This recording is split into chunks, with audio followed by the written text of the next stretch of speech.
Hello there and welcome to Life Beyond Scene, where curiosity gets cosy and the natural world takes the scenic route to slumber. Tonight, we are heading into very deep water to meet a creature so unusual, so overbuilt, and so quietly formidable that much of the ocean seems to give it room without needing a second reminder. Our subject is the sperm whale, an animal with the outline of a drifting locomotive, the patience of a seasoned diver, and the sort of presence that makes the deep sea feel less like empty water and more like somebody else's territory. Now that title may sound a touch dramatic. Why the entire ocean is terrified of sperm whales has a bit of a thunderclap to it, and rightly so. But it is not drama for the sake of drama. It is really our clumsy human way of describing something the sea understands perfectly well. Out there, fear does not look like screaming or panic or dramatic music swelling in the background. It looks like scattering. It looks like hiding. It looks like going still. It looks like being a very large squid and having what scientists might politely call a very poor evening. Because when a sperm whale arrives, especially down in the cold black layers where sunlight gave up long ago, it does not arrive as a tourist. It arrives as the largest toothed whale on Earth, a deep-diving hunter built to find prey in darkness and to keep doing it for an absurdly long time. Before we get comfortable in those dark waters, I'd love to know where in the world you're listening from tonight and what time it is where you are right now. Maybe it's late and quiet. Maybe there is rain at the window. Maybe there is a fan buzzing in the corner with all the determination of a small aircraft. Maybe you are nowhere near the sea at all, which is probably for the best. Because once you get to know sperm whales properly, they do have a way of changing how you think about open water. If this kind of slow, strange journey is your sort of thing, do take a moment to like the video and subscribe. It helps this quiet little corner reach other people who enjoy winding down with stories about nature's more unsettling masterpieces. And as always, I do hope this is soothing enough to help you drift off. Though, if tonight's topic leaves you staring thoughtfully into the darkness, wondering what else might be clicking far below the waves, well, at least you'll be in good company. So, settle in, loosen your shoulders, and let the day step back a little. Because the ocean has no shortage of dangerous animals. Sharks have the reputation. Orcas get the headlines. Giant squid, when they are remembered at all, are usually granted the courtesy of being called mysterious, which is a very elegant word for alarmingly large and mostly unavailable for interviews. But sperm whales sit in a category of their own. They are not fussed in the flashy surface-splitting way of a marlin. They do not wear their danger on the outside like a mouthful of visible menace and a soundtrack from a thriller. They are calmer than that, heavier, more committed. They spend much of their lives in deep oceans all over the world, and when they hunt, they descend to places where pressure climbs, visibility disappears, and sound becomes more useful than sight. There, the whale becomes something close to unavoidable. When most people picture a whale, they picture something broad and graceful, perhaps rising from the sea in a spray of sunlight, with a moving orchestral score in the background, and a tourist boat nearby full of people whispering the word "wow," as if speaking too loudly might offend the horizon. A sperm whale is different, graceful, yes, in its own way. But also strange enough that the first time you see one properly, your brain needs a few moments to negotiate the deal. That enormous rectangular head, that wrinkled skin, that narrow lower jaw, lined with teeth that look less decorative than they do practical. It is an animal that appears to have been designed with one priority above all others. Not beauty, not elegance, not charm. Function. Sheer, focused function. If a blue whale feels like a moving continent, a sperm whale feels like a tool. A vast living tool for diving, locating prey, seizing it, and vanishing back into dark water before the rest of the sea has fully processed what just happened. Noah notes that the head alone makes up about 1/3 of the animal's total length, and Smithsonian explains that sperm whales are the largest of the toothed whales, with adult males reaching around 60 feet. And yet, for all that heavy engineering, There is something almost understated about the way they move. They do not need to rush. A predator does not need to be frantic when it has already solved the problem of the deep. This is one of the key things to understand. Sperm whales are not simply big animals that also happen to eat other things. They are specialists. Their prey lives in a part of the ocean that most creatures visit reluctantly, if at all. Down there are squid, fish, sharks, skates, and other animals that spend their lives in dim or total darkness, often hundreds or thousands of feet beneath the surface. To hunt in that world, you need more than size. You need equipment. The sperm whale's equipment is sound. It uses clicks and echolocation to build an acoustic picture of its surroundings, locating prey where eyes become nearly useless. That enormous head houses structures tied to communication and echolocation, and those clicks are not gentle little pings. They are powerful, regular, and unmistakable. In the deep, they announce that something very large is actively looking for you. That is perhaps where the title begins to make practical sense. Because imagine for a moment that you are a giant squid, a respectable animal by any standard. You have eyes the size of dinner plates. You have tentacles fitted with rotating hooks and suckers. You live in a part of the ocean so deep and dark that almost every surface creature regards your neighbourhood as a place best discussed from a safe distance. You are, by all ordinary standards, one of the more impressive things in the sea. Then, from the black water around you, comes a pattern of clicks. Not random, not distant, deliberate, searching, closing in. This is not a shark wandering by in hope. This is a hunter built for your exact address. It can dive down after you, hold its breath for extraordinary stretches, and fight in the dark with enough mass behind it to make your own impressive weaponry feel suddenly rather theoretical. National Geographic notes that sperm whales are known to dive deep in search of squid, and can hold their breath for up to 90 minutes on such dives. What I find especially unsettling, in the most soothing bedtime documentary sense, is that the sea keeps the evidence. Sperm whales often surface scarred, not the neat decorative sort of scar that makes an animal look rugged in a calendar. I mean rows and loops and pale circular marks left by squid suckers and hooks, signs of violent struggles that took place far below any camera, far from any witness, in total darkness, under crushing pressure. And the whale comes back up carrying those marks as if returning from a basement brawl no one else in the house even heard. That tells you something useful about the scale of the fights these animals can survive. It also tells you something about their confidence. Any animal willing to go repeatedly into the black water after prey that can mark it up like that is not dabbling in danger. It works there. It belongs there. And for every squid that did leave a scar, there were many others that simply became lunch. Still, it would be a mistake to imagine sperm whales as mindless underwater battering rams. They are not the ocean's version of a flying brick. One of the strangest and most impressive things about them is how much power sits alongside control. They are social animals, especially females and their young, living in long-lasting groups that coordinate, communicate and care for calves together. Noah describes social units of around a dozen females and young on average, while other accounts often place pods in the broader range of roughly 10 to 20 animals. So the whale that can descend into darkness and hunt like a specialist is also the whale that returns to companions, to coders, to group life, to communal care, which in a way makes the entire animal more formidable, not less. The sea is not dealing with a brute. It is dealing with a brute that also has memory, structure, communication, and patience. There is a tendency, when we talk about big predators, to imagine the ocean as one giant battlefield where everything is in constant dramatic conflict. In reality, the sea is often more economical than that.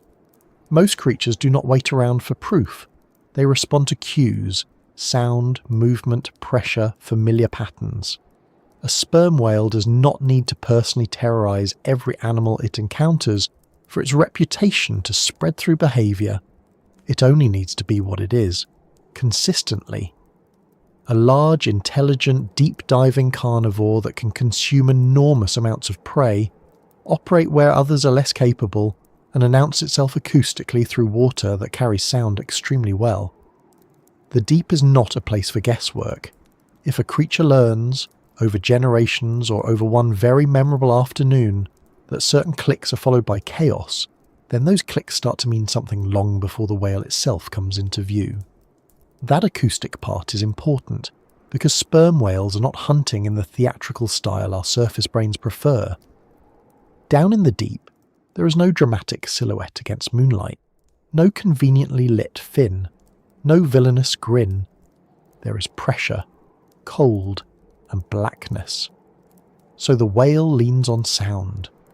Scientists describe different click patterns, with usual clicks used during echolocation on deep dives and faster creaks, or buzzes associated with prey capture attempts.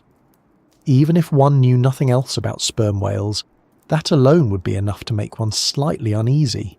Imagine living in a dark place where a predator can examine the room by sound, narrow in on you with increasing precision, and then shift its acoustic pattern as it closes the final distance. It is rather like hearing someone calmly try the front door, then the hallway, then your exact bedroom handle, only wetter and several tons heavier. Of course, from our side of the screen it is easy to call this terror and leave it there, but the deeper truth is more interesting. The ocean is not afraid in the way we are afraid. It does not sit awake replaying events or making worst-case lists. It responds. Animals respond. Prey responds. Competitors respond. Even humans once responded, though often in the most inadvisable ways possible. For centuries, sperm whales were heavily hunted for oil and other valuable materials. That alone should remind us not to get too smug about which species has made the wisest career decisions in marine history.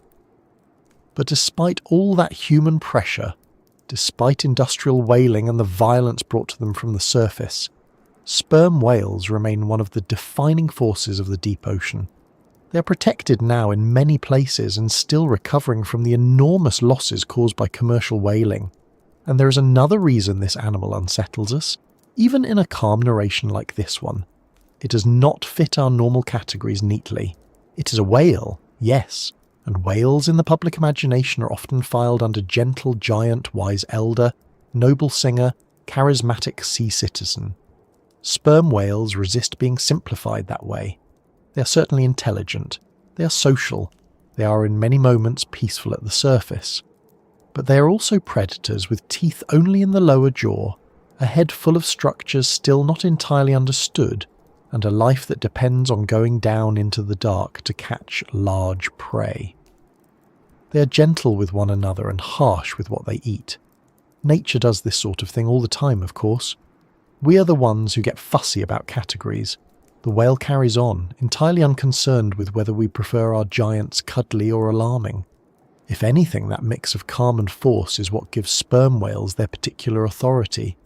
A shark may look dangerous at once. A sperm whale often does not. At least, not until you spend a little time really thinking about the logistics.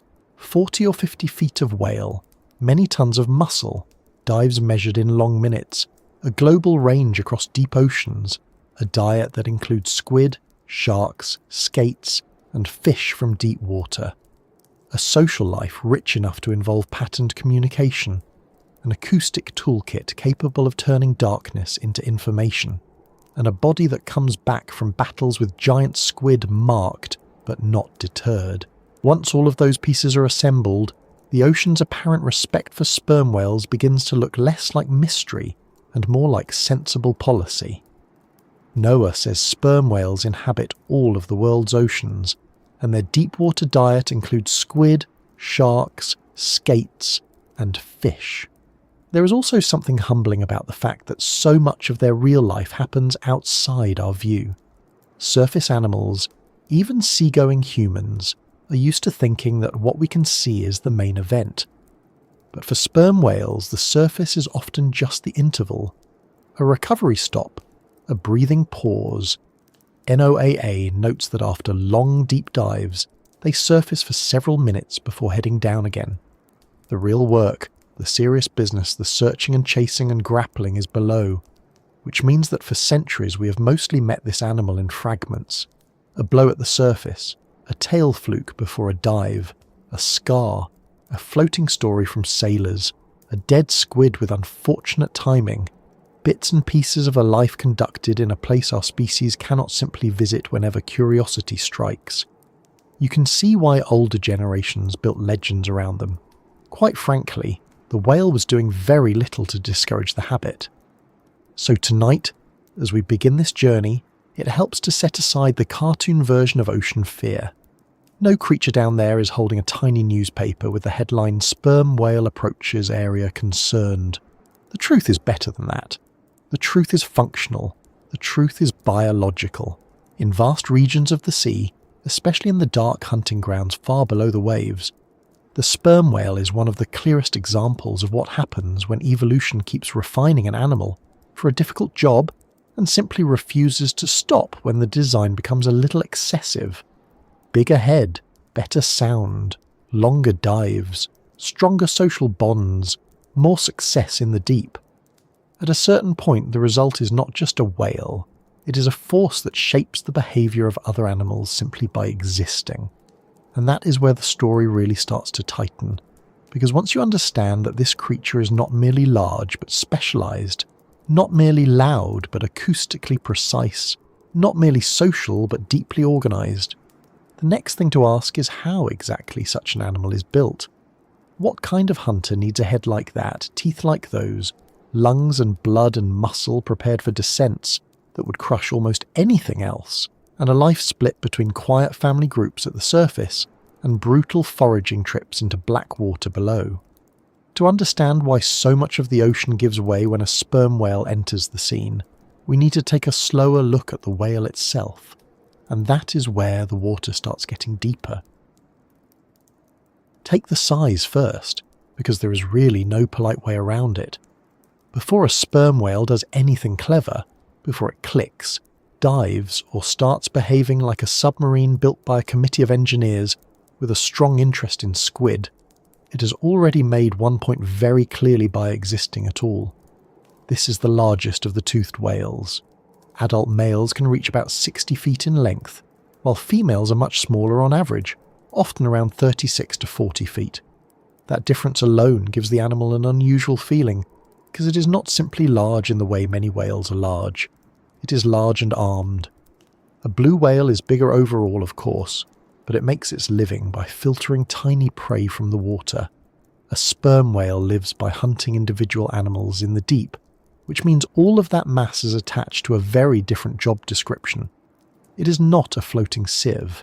It is a giant carnivore with a square head, a narrow jaw, and a routine that involves going down into dark water to catch things that do not especially wish to be caught. Once you start from there, the rest of the whale begins to make sense in a slightly alarming way. That is why a sperm whale does not look like a tidy, symmetrical picture book whale.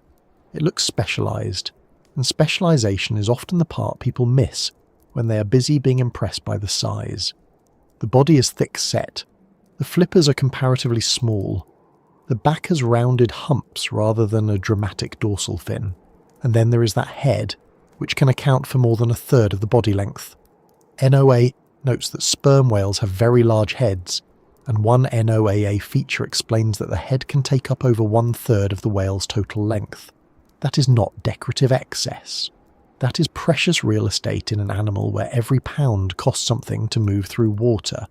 When evolution keeps a head that large, it is because the head is doing important work, so the whale ends up with this unforgettable outline, like a moving block of purpose, as though the ocean needed a battering ram that could also think. You could call it inelegant if you were feeling rude, but that would only mean you were judging a deep-sea predator by surface standards, which is a bit like criticising a bulldozer for not being a bicycle. Now, the teeth. The title promised teeth, and the sperm whale does not cheat on that promise. Noah says there are between 20 and 26 large teeth on each side of the lower jaw. Smithsonian notes that these are conical teeth in a long, narrow lower jaw, and that they fit into sockets in the upper jaw, where functional teeth are absent. In other words, the business end of the whale is concentrated below, giving it one of the strangest mouths in the animal kingdom. a great white shark advertises its intentions openly. A sperm whale looks, at first glance, almost under-equipped, as though someone forgot to finish the upper half. But that is only because we tend to picture teeth as a chewing device, and sperm whales are not interested in chewing in the human sense. Their teeth are for grasping and securing prey. They do not sit down and have a thoughtful, well-processed meal. They seize, swallow, and move on. It is not elegant dining. It is efficient intake on an industrial scale. There is a very practical brutality to that arrangement, and once you notice it, the lower jaw starts to feel less like an odd feature and more like a purpose-built tool. That lower jaw also creates one of the whale's more unsettling visual tricks. From certain angles, the sperm whale appears almost sleepy, almost blunt-faced, like a creature that might drift past with a look of mild administrative fatigue. Then the mouth opens, and the geometry of the whole animal changes. Suddenly the narrow jaw makes sense. Suddenly those teeth look less like random cones and more like hardware. There is a reason sperm whales have been described for centuries in terms that sound half biological and half mechanical. Their body plan does not flatter the eye in the way dolphins do. It does not invite easy affection in the way humpbacks sometimes do. It communicates force through utility. Every feature says the same thing in slightly different language. This animal was not assembled for decoration. It was assembled for pressure, darkness, prey capture, and endurance. Even the awkwardness is functional. In that sense, the sperm whale belongs to the same category as a wrench, a crowbar, or a very old cast-iron machine that still works better than anything modern, because nobody ever improved on the original problem. Only in this case the machine is alive, can dive for extraordinary lengths of time, and occasionally gets into violent arguments with giant squid. What makes the animal even more impressive is that size is not just a matter of intimidation. Down in the deep sea, size has practical uses. A large body can store more oxygen, carry more muscle, and tolerate demanding dives better than a smaller one built to do the same work. Sperm whales are known for dives that can last up to about 90 minutes, and sources from NOAA and National Geographic describe them diving to great depths in search of squid and other prey.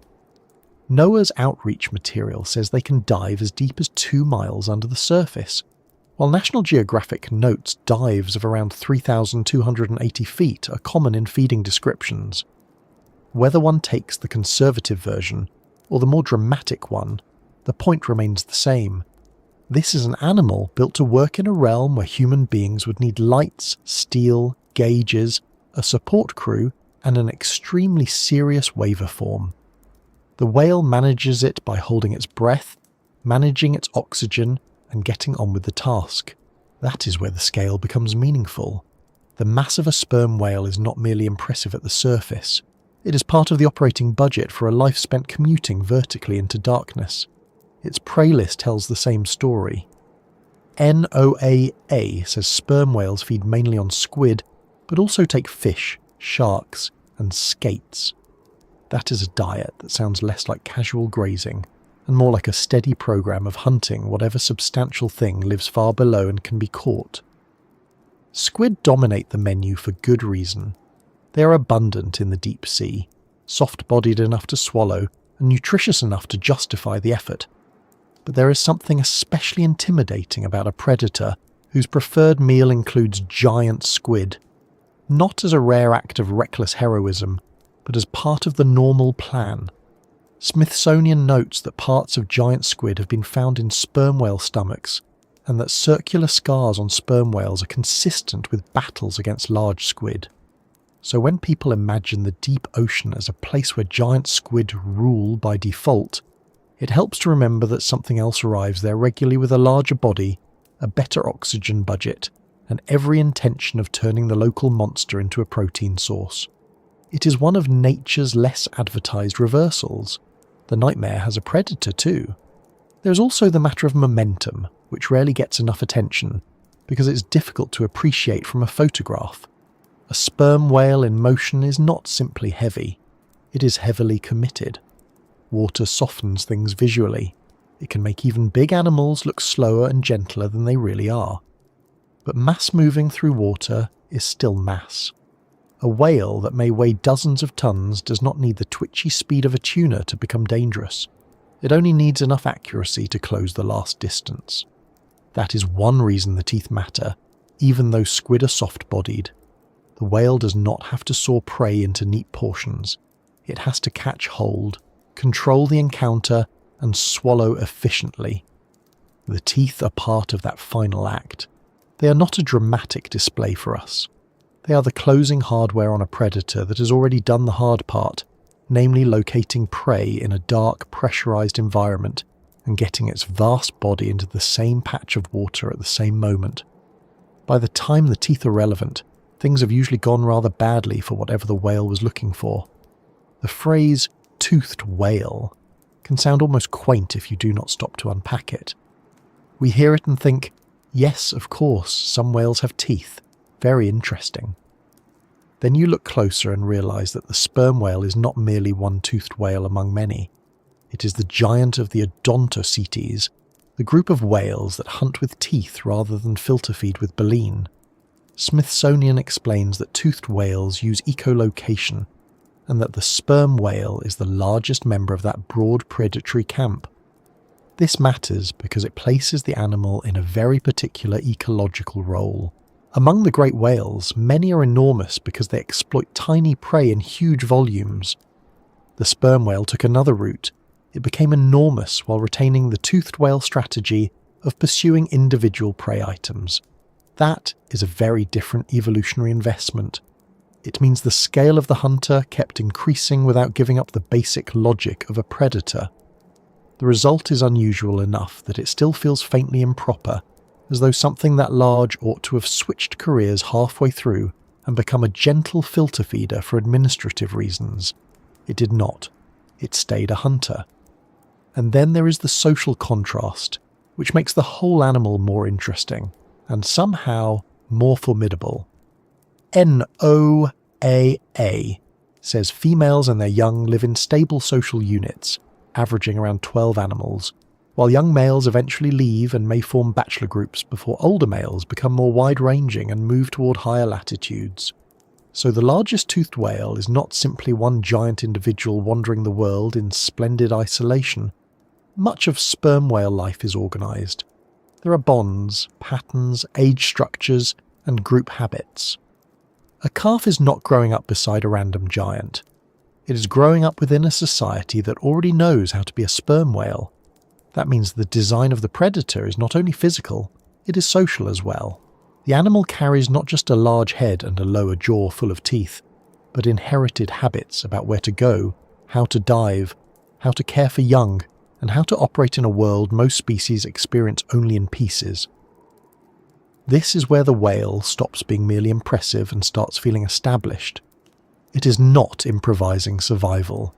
It is continuing a system that has worked for a very long time. Humans have always had a mixed reaction to creatures like this. Part of us admires size automatically. Another part becomes suspicious when size is combined with purpose. A sperm whale is not just big enough to impress us at a distance. It is built in a way that invites specific questions. Why that head? Why that jaw? Why those teeth? Why that diet? Why all that mass attached to a hunting life instead of a grazing one? The answer, over and over, is that the whale is designed for a place where ordinary surface assumptions do not help. In the deep sea, vision drops away, temperatures fall, pressure rises, and prey is spread through an enormous three-dimensional space. The animal that succeeds there will not necessarily look pretty to us. It will look effective. That is why the sperm whale seems almost over-engineered when seen from our perspective. We're not looking at a general-purpose sea mammal. We are looking at a specialist that became gigantic without losing the sharp end of its profession. Once you accept that, the whale's strange appearance stops being strange. It becomes logical, which is honestly a bit worse because a logical giant predator is more unsettling than a random one. Even its reputation among people who study whales has that tone of respectful caution, not because sperm whales are rampaging villains, which they are not, but because so much of their power is real, measurable, and easy to underestimate from the surface. They spend only limited stretches at the top of the water before diving again. Much of their life happens where we cannot casually follow. National Geographic notes that they can hold their breath for up to 90 minutes, and NOAA describes them as occupying deep oceans around the world. So we mostly encounter the animal in glimpses, which allows the imagination to do unhelpful but understandable things. A blow, a tail, a forehead the size of a small room. Then down it goes, back to the place where its hunting actually makes sense. That pattern gives the whale a peculiar authority. It does not need to linger and demonstrate itself. It surfaces, breathes, and leaves. The rest is conducted below, in an environment that already favours the creature that knows it best. Many predators are frightening because they chase well. A sperm whale is frightening because it disappears well, and because the disappearance is not retreat. It is access. So when we call it the largest hunter with teeth, what we are really noticing is not just scale, though the scale certainly helps. We are noticing a combination that the ocean does not produce casually. The largest toothed whale, a giant body built for pursuit, a lower jaw lined with substantial conical teeth, a diet full of deep water prey, and a life that depends on repeated descents into places where sound replaces sight, and size becomes an advantage with very few downsides. The whale is not terrifying because it is always violent.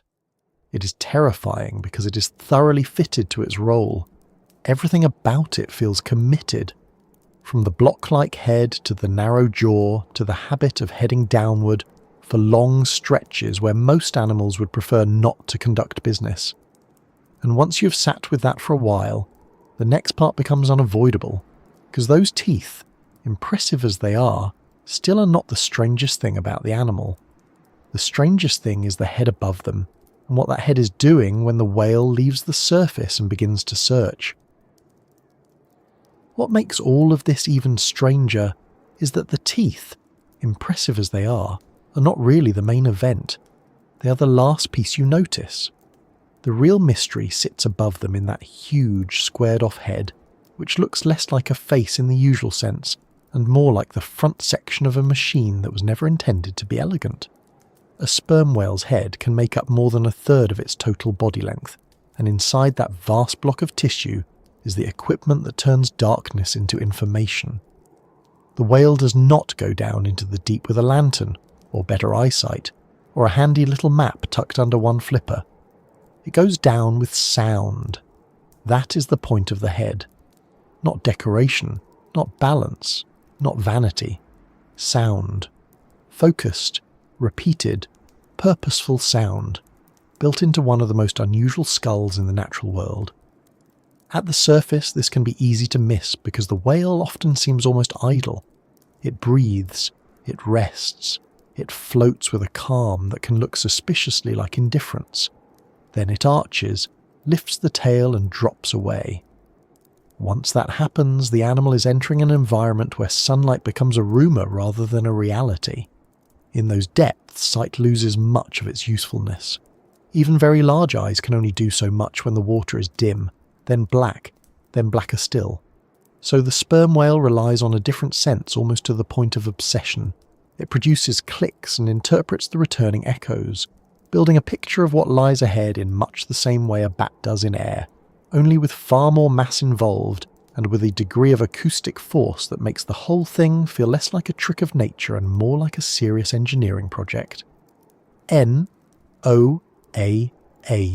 states that sperm whales use sound-focused anatomy in the head, and the discovery of sound in the sea reference describes their clicks as directional and tied to echolocation and social use. That waxy substance in the head, the spermaceti, gave the whale its unfortunate name and much historical trouble, but in the living animal, it is not there as some nautical curiosity.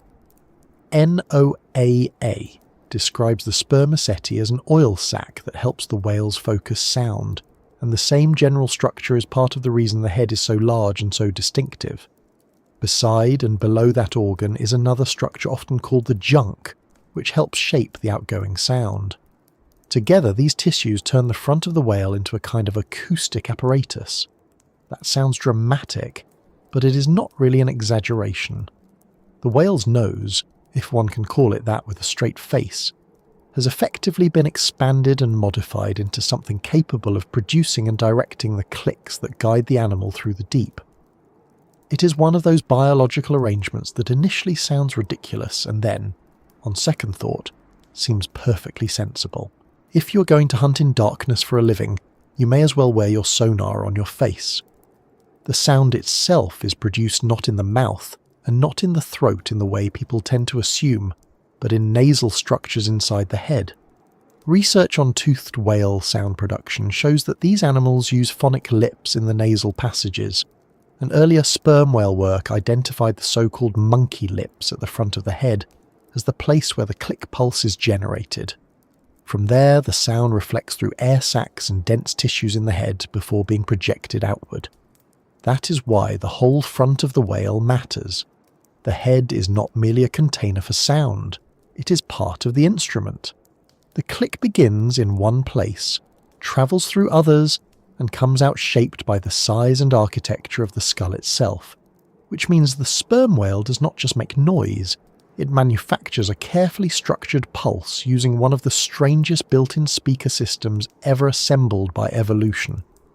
There is something wonderfully excessive about that. Human beings require microphones, speakers, batteries, wiring, perhaps a user manual we pretend to understand, and still half the time we cannot get a meeting call to work properly. The sperm whale, meanwhile, carries around a built-in acoustic device the size of a small vehicle, then dives into black water and uses it to locate food. The range of these clicks is broad, with the discovery of sound in the sea reference noting frequencies from under 100 Hz up to around 30 kHz, and most of the energy concentrated between roughly 5 and 25 kHz. That is not a polite little tap on the shoulder, that is a deliberate signal launched into water, where sound travels extremely well, then gathered again as returning echoes. In practical terms, the whale is not waiting to bump into dinner. It is surveying the room, and because sperm whales are sperm whales, even the structure of a single click is not simple. Their echolocation clicks have what researchers describe as a multipulse structure, meaning the sound pulse is shaped by several internal pathways before it exits the head. A 2022 NOAA-hosted paper and related acoustic work described this as a characteristic feature of sperm whale clicks, tied to the geometry of the head and the path sound takes before leaving the rostrum. To put it less formally, the whale's click is not one tidy acoustic pebble dropped into the sea. It is more like a shaped packet of sound with internal complexity, the sort of thing that makes acousticians lean forward with great enthusiasm, while the rest of us simply note that it sounds alarmingly sophisticated for an animal often remembered mainly for being large and wrinkly. The size matters, yes, but the acoustics are where the whale starts to become unsettling in a much more precise way. During foraging dives, those clicks are produced over and over in regular sequences. The classic 2004 study on tagged sperm whales reported long series of regular clicks at intervals of roughly 0.5 to 2 seconds, interrupted by much faster click trains called creaks. NOAA's feature article also describes clicking and creaking noises, or buzzes, as part of how sperm whales find prey in the dark during extended deep dives. That distinction matters. The regular clicks are the broad search pattern, the steady scan of the scene. The creaks come later, in the final stages when the whale is closing in. So the hunt has acoustical phases. First, the whale listens its way through the deep. Then, once prey is located and targeted, the tempo changes. The clicking tightens, the updates come faster. The last few moments become more intense, more focused, less forgiving. It is not dramatic in the cinematic sense. It is worse than that. It is methodical. That tempo change is one of the clearest signs that sperm whales are not simply using sound to orient themselves around rocks and currents, like a cautious tourist in a dark hotel hallway. They are using it to catch moving prey. The 2004 prey capture study tied creaks to the behaviour expected during prey pursuit, and a later Royal Society paper showed that buzzes are used during the final approach to prey rather than as some mythical shockwave weapon. That last point is worth lingering on because the internet, being the internet, has long enjoyed the idea that sperm whales blast squid into helpless submission, like underwater science fiction villains. The evidence does not support that. The 2020 biosonar study concluded that sperm whales use powerful sonar for long-range prey detection and selection, but not to debilitate prey acoustically. So the whale is not stunning the deep into obedience. It is doing something arguably more impressive. It is finding, sorting and intercepting prey with a huge high-powered acoustic system and a body built to follow through. That same 2020 study is helpful because it gives the clicks a scale that is easier to picture. Researchers recorded echo streams from organisms up to 144 meters ahead of the whale and concluded that the biosonar supports long-range prey detection. In plain terms, the sperm whale is not navigating a tiny bubble of awareness around its own snout. It is reading a decent stretch of the water ahead and making choices within it. The study also found that fewer than 10% of the echoic organisms recorded were actually targeted for capture, which suggests the whale is not just lunging at anything that reflects, it is selecting. That is an important difference. A creature that can detect many things is interesting. A creature that can detect many things and then calmly decide which are worth the effort is more formidable. It means the animal is not just armed with powerful sound, it is using that sound with restraint and judgment. This, in turn, helps explain why the head is so large without making the whale absurd. At first glance, a head that size can look excessive, as though evolution became distracted halfway through and forgot to stop adding material. But if the head houses the organs that generate, reflect, shape and focus the clicks, then the bulk becomes easier to justify. A very large predator feeding on relatively small prey in the deep needs efficient detection if it is going to make the economics of foraging work. The Royal Society paper on long-range echo scenes says exactly that in a more formal way, describing sperm whales as pushing the ecological boundaries for how large predators can be, while using powerful biosonar to make foraging efficient in deep, prey-rich zones. So the whale is not carrying around an oversized forehead out of whimsy. It is carrying a solution to a practical problem. In the deep sea, a hunter that big cannot afford to be vague. The water itself helps. Sound travels faster and farther in seawater than in air, which is one reason marine mammals have made such rich use of acoustics. For a sperm whale, that means the ocean is less a silent void than an enormous medium for echoes. A surface creature, especially a human one, tends to think of darkness as a visual problem. Turn on a light, open a curtain, find a torch. Down where sperm whales work, darkness is an acoustic opportunity. The whale fills the water with clicks, and the water hands back information. Distances, sizes, positions, layers of life hanging in the black. There is no need for the prey to be visible in the way we mean visible. It only needs to be there, with enough body to throw back an echo. That makes the deep feel very different once you start thinking like a sperm whale. It is not empty, it is full of returns. It also means the whale's face is doing two jobs at once. On the one hand, it is a hunting device. On the other, it is part of the animal's social life. Sperm whales do not only click while feeding. In social situations, they produce repeated patterns of clicks known as coders. The discovery of sound in the sea resource distinguishes these coders from foraging clicks. An NOAA's sperm whale feature explains that whales within social groups use distinctive clicking patterns to communicate, with some features possibly unique enough to distinguish individuals. That is a marvellous detail, because it means the same general acoustic whirl that helps one whale locate squid also helps another whale recognise family, maintain bonds, and keep social order. The head is therefore not just a weapon of search. It is also part of a voice, a very odd voice, certainly, and not one that lends itself to casual humming, but a voice all the same. Recent research has pushed that social side even further.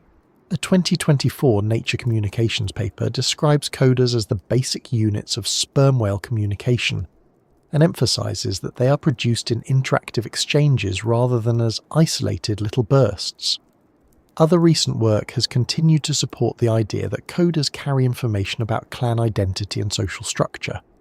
In other words, when sperm whales are clicking together near the surface, they are not merely making oceanic small talk in the vague sense. They may be participating in a communication system with patterned structure, group differences, and social meaning, which is another one of those moments where the animal becomes more impressive the longer you look at it. The same species that drops into the dark to pursue squid with long-range biosonar also gathers in family units and exchanges patterned click sequences that help organise social life. The great head of the sperm whale is not only full of hunting hardware, it is also tied to one of the richest acoustic cultures known in non-human animals. There is a temptation here to make the whale too mystical, and it is worth resisting that just a little. The sperm whale is not a wizard of the abyss carrying secret knowledge in a forehead the size of a piano. It is an animal. A highly specialised one, certainly, but an animal solving ordinary biological problems with unusual tools. Find food, avoid wasting energy, recognise your own kind, protect the young, coordinate movement. The reason the whale seems eerie is not because it has stepped out of nature, but because it has adapted so far into a part of nature that we rarely get to see directly. The darkness in its life is real darkness. The sound in its life is not metaphorical. It is the working sense, the daily method, the practical solution, which is somehow more impressive than any legend could manage. Legends tend to simplify. The whale's actual life is more technical, more disciplined, and frankly more peculiar. Even the asymmetry of the head contributes to that feeling that the animal has been built around acoustics first, and ordinary neatness second. Discovery of sound in the sea. Notes that sperm whales are the only living cetaceans whose single blowhole sits asymmetrically on the left side of the head. It is a small detail until you remember that the whole nasal system is involved in sound production. Then it begins to feel like one more sign that the front of the whale has been reorganised around an acoustic life. A human face is roughly symmetrical because that works well enough for seeing, breathing, eating, and not alarming the neighbours. A sperm whale's head has other priorities. It is designed for processing air, tissue, reflection and projection in ways that let the animal make and use clicks efficiently under immense pressure. Once again, tidy aesthetics lose the argument to performance. That pressure point matters more than it first appears. One of the puzzles researchers had to sort out was how sperm whales keep producing powerful clicks at depth when pressure drastically reduces the available air volume in the nasal system. The 2002 Journal of Experimental Biology study found that click production in terms of output and frequency content remained unaffected even when hydrostatic pressure had reduced available air volume in the nasal complex to less than 2% of the initial surface value. That is an astonishing result, and a very useful one for understanding just how reliable the whale's sound system is. It means the apparatus is not a fragile surface trick that becomes unreliable once the dive gets serious. It keeps working where it matters, in the compressed dark where the whale does most of its hunting. So the great head is not just big and strange. It is dependable under conditions that would ruin most things we build. Put all of this together and the whale starts to feel less like a simple giant and more like a full operating system for the deep. It carries the organs to make sound, the tissues to shape it, the sensory ability to interpret the echoes, and the behaviour to turn those echoes into food. It also carries the social patterns that let clicks become communication within groups. That is why the head deserves so much attention. Without it, the sperm whale would still be large, still toothed, still impressive. With it, the animal becomes something more exact, a specialist, a hunter whose main sense in the deep is not vision but controlled, repeated acoustics, and whose family life is also threaded together by patterned sound. The darkness is not a handicap for this animal. It is the workplace. The clicks are not a flourish. They are the tools on the bench. And once you start thinking of the head that way, the next step comes naturally. because the whale is not merely shouting into black water and hoping for the best. It is building usable pictures out of returning echoes, turning a lightless world into something it can search, sort, and move through with confidence. That is where the deep gets even more interesting, because what sounds to us like an eerie series of clicks is, for the whale, very close to vision by other means, and that is where the dark sea begins to open up. Most of us think seeing is a matter of eyes, light, and a reasonably cooperative environment. You open your eyes, photons do their work, and with any luck you do not walk into a chair. That system is perfectly respectable on land, where the sun shows up every morning and even the dark usually comes with streetlights, windows, or at the very least the glow of a charger cable someone forgot to unplug. The deep ocean is not so accommodating. Beginning in the bathypelagic zone, the Smithsonian notes, sunlight is gone entirely. No sun, no moon, no stars. Whatever can be seen there is seen in bioluminescence, or not at all. That matters because sperm whales do much of their serious hunting in exactly that sort of water. NOAA says their feeding dives routinely reach around 2,000 feet and last about 45 minutes, while Smithsonian's broader whale overview notes sperm whales can dive to depths greater than 6,000 feet. So when we say a sperm whale sees without light, we are not speaking in riddles. We are speaking about an animal that works in a place where ordinary vision simply cannot carry the load by itself. That does not mean the eyes are useless. Far from it. Whales are not blundering through the sea with decorative eyeballs and crossed fingers. Cetaceans have eyes adapted for underwater life, and Smithsonian explains that whales have altered the shape of the eye for underwater focusing. A detailed review of cetacean senses notes that their eyes have a very strong lens, more fish-like than the lenses of terrestrial mammals, and that visual sensitivity in cetaceans is boosted by a high density of photoreceptors and a tapetum lucidum, a reflective layer behind the retina that helps them absorb more available light. Some of that specific retinal work comes from dolphins rather than sperm whales, so one should be careful not to pretend every species is identical.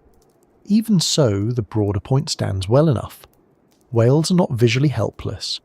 In dim water, near the surface, around other animals, or while orienting in conditions where some light remains, the eyes still matter. They are simply not the star employee on the night shift. In fact, the better way to think about sperm whales is not that they have given up on vision, but that they have promoted another sense above it.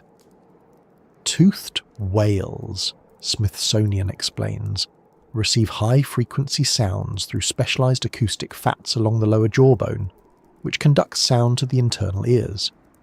They use echolocation, or biological sonar, to navigate and see objects.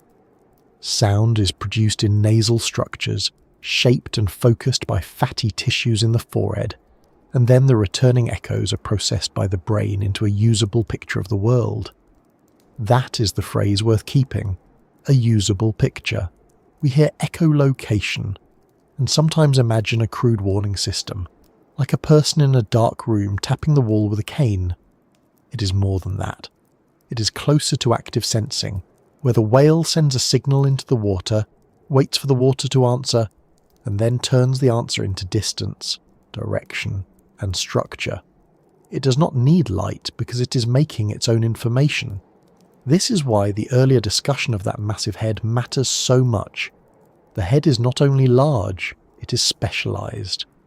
The 2024 Journal of Experimental Biology paper describes sperm whales as long-lived, socially complex toothed whales with an extremely powerful biosonar system, supported by a large and highly specialized nose that produces echolocation clicks with the highest source levels of any animal.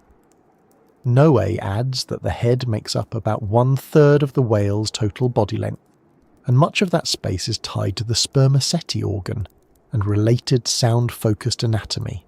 So when the whale dives into black water, it is not entering darkness with a handicap. It is entering darkness with equipment. The nose produces the click pulse. The structures in the head shape it. The water carries it outward. Something ahead reflects it. The returning echo travels through the lower jaw and inner ear pathway. Then the brain does the rest. Nature is not usually this obliging when it comes to engineering demonstrations, but the sperm whale is one of those rare cases where the design almost explains itself. That system is also powerful enough to change what far away means in dark water. The 2020 long-range biosonar study found that a tagged sperm whale detected organisms at ranges up to 144 meters ahead, supporting long-range prey detection. The same work showed that the whale maintained a stable acoustic gaze through a complex echo scene, and that fewer than 10% of the echo-producing organisms it encountered were actually targeted for capture. That is a marvellous detail because it tells us the whale is not simply firing sound into the void and lunging at every return like a very large, very tired person grabbing at coat hangers in a dark closet. It is sorting, it is screening, it is deciding. Once you appreciate that point, seeing with sound stops sounding like a nice metaphor and starts sounding like a practical form of inspection. The whale is not only aware that things are present, it can evaluate which things are worth chasing. The hunting sequence itself reinforces that. NOAA says sperm whales use clicking and creaking noises, often called buzzes, to find prey during extended deep dives. The biosonar studies go further, showing that the regular clicks used earlier in the approach shift into buzzes during prey interception, with buzzes beginning more than 20 meters from the prey. The same 2020 research concluded that sperm whales do not debilitate prey with sound. They trade longer-range information for faster updates as they close in. That matters because it tells us what the whale is doing moment by moment. At longer ranges, it is building the broad picture. Where is the prey field? How many possible targets are there? Which one is moving in an appealing way? Then, as the distance shrinks, the whale increases the update rate to keep track of prey location more precisely.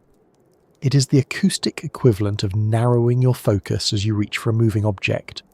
Only, in this case, the moving object may be a squid the size of a sofa, and the hand doing the reaching weighs many tons. This also helps explain why darkness is not necessarily an advantage for the whale's prey. To human instincts, darkness means concealment. You hide in it. You wait in it. You trust that unseen means safe. But darkness only works as cover if the hunter shares your weakness. A sperm whale does not. In the bathypelagic zone, where Smithsonian says no sunlight penetrates, many animals rely on dim vision, camouflage, or bioluminescence. The whale enters that same zone with a sensory system that does not care much whether the room is lit. In a sense, darkness removes competition. Plenty of surface hunters would struggle there. The sperm whale does not merely tolerate it, it uses it as a workplace. This is one reason its presence can feel so dominating in the deep. The conditions that make life difficult for many creatures are the same conditions that make the sperm whale's special equipment most useful. There is, however, a trap here, and it is worth stepping around carefully. Saying that sperm whales see with sound does not mean they form a neat little human-style picture in their minds, complete with labels, outlines, and tasteful museum plaque next to each squid. Echolocation is not eyesight in another costume. It is a different sensory route to the same practical goal, which is knowing what is around you well enough to act. The whale is likely reading timing, intensity, direction, and changes in echoes as it moves. It is building a three-dimensional understanding that is more about function than appearance. Is something there? How far away? How large? How does it move? Is it a good target? Is it getting closer or farther? Think less of a photograph and more of an ongoing update from the world itself. The reason this matters is that it keeps the whale grounded in biology rather than fantasy. It is not conjuring images out of magic. It is solving perception in a medium that favours sound. Even the whale's ordinary anatomy supports this shift in priorities. NOAA notes that sperm whales have a single blowhole placed asymmetrically on the left side of the head, another sign that the front of the body has been reorganised around a very specialised nasal system, rather than the clean symmetry we expect from a mammal face. The 2024 Journal of Experimental Biology paper also explains that sperm whales use one phonic lip pair to emit clicks for both echolocation and communication, unlike many other toothed whales that divide those jobs differently. So the whale's face, if one insists on using the term, is not arranged for charm, it is arranged for function. Air moves through the nasal system. Clicks are produced. Reflections inside the nose contribute to the multi-pulse structure of the sound. The outgoing pulse enters the water. The whale gets answers back. One does not usually think of a forehead as part of a sensory instrument, but sperm whales are not especially interested in our usual arrangements. A pleasant side effect of understanding this is that the whale becomes less mysterious and more impressive. Mystery is often what we use when the details are missing. Here, the details are better than the myth. The sperm whale does not roam the deep because it is somehow immune to darkness in a vague storybook sense. It roams the deep because it has one of the most powerful biosonar systems known, because water carries sound well, because prey in the deep can be detected by echoes, and because a large body can support the long dives needed to bring the whole method together. NOAA describes routine deep dives and recovery periods at the surface. Smithsonian describes how toothed whales turn echoes into information. The biosonar work shows long-range detection and selective targeting. Put those together and the picture is not supernatural. It is methodical. That, honestly, is more unsettling. A vague monster is one thing. A specialist with a repeatable process is another. There is also an arms race element here that makes the whole business even more interesting. A well-known 2012 study on giant squid eyes argued that those enormous eyes may be especially suited to detecting very large predators such as sperm whales in the deep sea. The authors estimated that below 600 meters, giant squid could detect approaching sperm whales at distances exceeding 120 meters, giving them some warning. But the same study also noted that the sonar range of sperm whales exceeds 120 meters. In other words, even one of the deep sea's most dramatic visual systems may have evolved, at least in part, under pressure from a hunter that does not rely mainly on vision at all. That is such a good example of nature's bad manners. The squid grows spectacular eyes. The whale arrives with better range through sound. The squid still gains an advantage from early warning, of course, but it is playing defense from the beginning. The whale has already changed the terms of the contest. That should also change how we imagine the deep-sea battlefield, if battlefield is not too dramatic a term for a place where things mostly happen in silence and cold. It is tempting to imagine predator and prey simply bumping into one another in darkness by accident. More likely, there is a long approach shaped by information. The whale is clicking and reading the echoes. The squid, if it is large enough and in the right zone, may detect signs of the whale visually, or perhaps through other cues in the water. Each side is trying to turn limited inputs into useful decisions. One of them, however, is doing so with a biosonar system described as the most powerful of any animal. That gives the sperm whale a severe advantage in the first phase of the encounter, which is knowing where the other creature is before the other creature is ready for the meeting. The deep sea may look empty to us, but for a sperm whale it is rarely empty in that way. It is full of hints, traces, returns, and targets. Another thing worth noticing is that the whale's acoustic world does not switch off when it is not feeding. The same 2024 Journal of Experimental Biology work describes sperm whales as using clicks for both echolocation and communication, and NOAA notes that social groups use coders, distinctive patterns of clicking sounds, to communicate with one another. So the whale's sound-based view of life is not confined to hunting. It extends into social life as well. The world is found through sound, food is found through sound, companions are recognised through sound, and group life is partly maintained through sound. For a creature like that, darkness is not a catastrophic absence. It is simply one condition among many. There is a quiet confidence in that arrangement. Humans lose the lights and immediately start touching walls and negotiating furniture. The sperm whale loses the lights and continues with the day's schedule. Still, it would be unfair to the eyes to leave them out entirely. Even deep-diving animals can encounter dim layers, silhouettes above, flashes of bioluminescence, and moments near the surface where vision is useful again. Cetaceans generally retain strong underwater optical adaptations, and the review of cetacean senses points to high visual sensitivity, specialized lenses, and reflective retinal structures that help in low light. So the whale is not choosing between eyes and sound the way a shopper chooses between two regrettably similar lamps. It is combining tools, with one of them clearly carrying the heavier burden in the dark. That combination is probably part of why sperm whales seem so competent in so many different situations. Near the top they can surface, orient, socialize and breathe. Far below, where sunlight no longer matters, they shift to a sensory system built for exactly that absence. It is not one trick, it is a layered way of dealing with a layered ocean. So when people say the sperm whale sees without light, the plainest interpretation is also the best one. It sends sound into a dark environment, receives the echoes back through specialized pathways, and uses those echoes to locate, select, and intercept prey. The deep ocean offers little light and plenty of pressure. The whale meets that with long dives, a huge sound-producing nose, echo reception through the lower jaw, and a brain capable of making sense of the returns.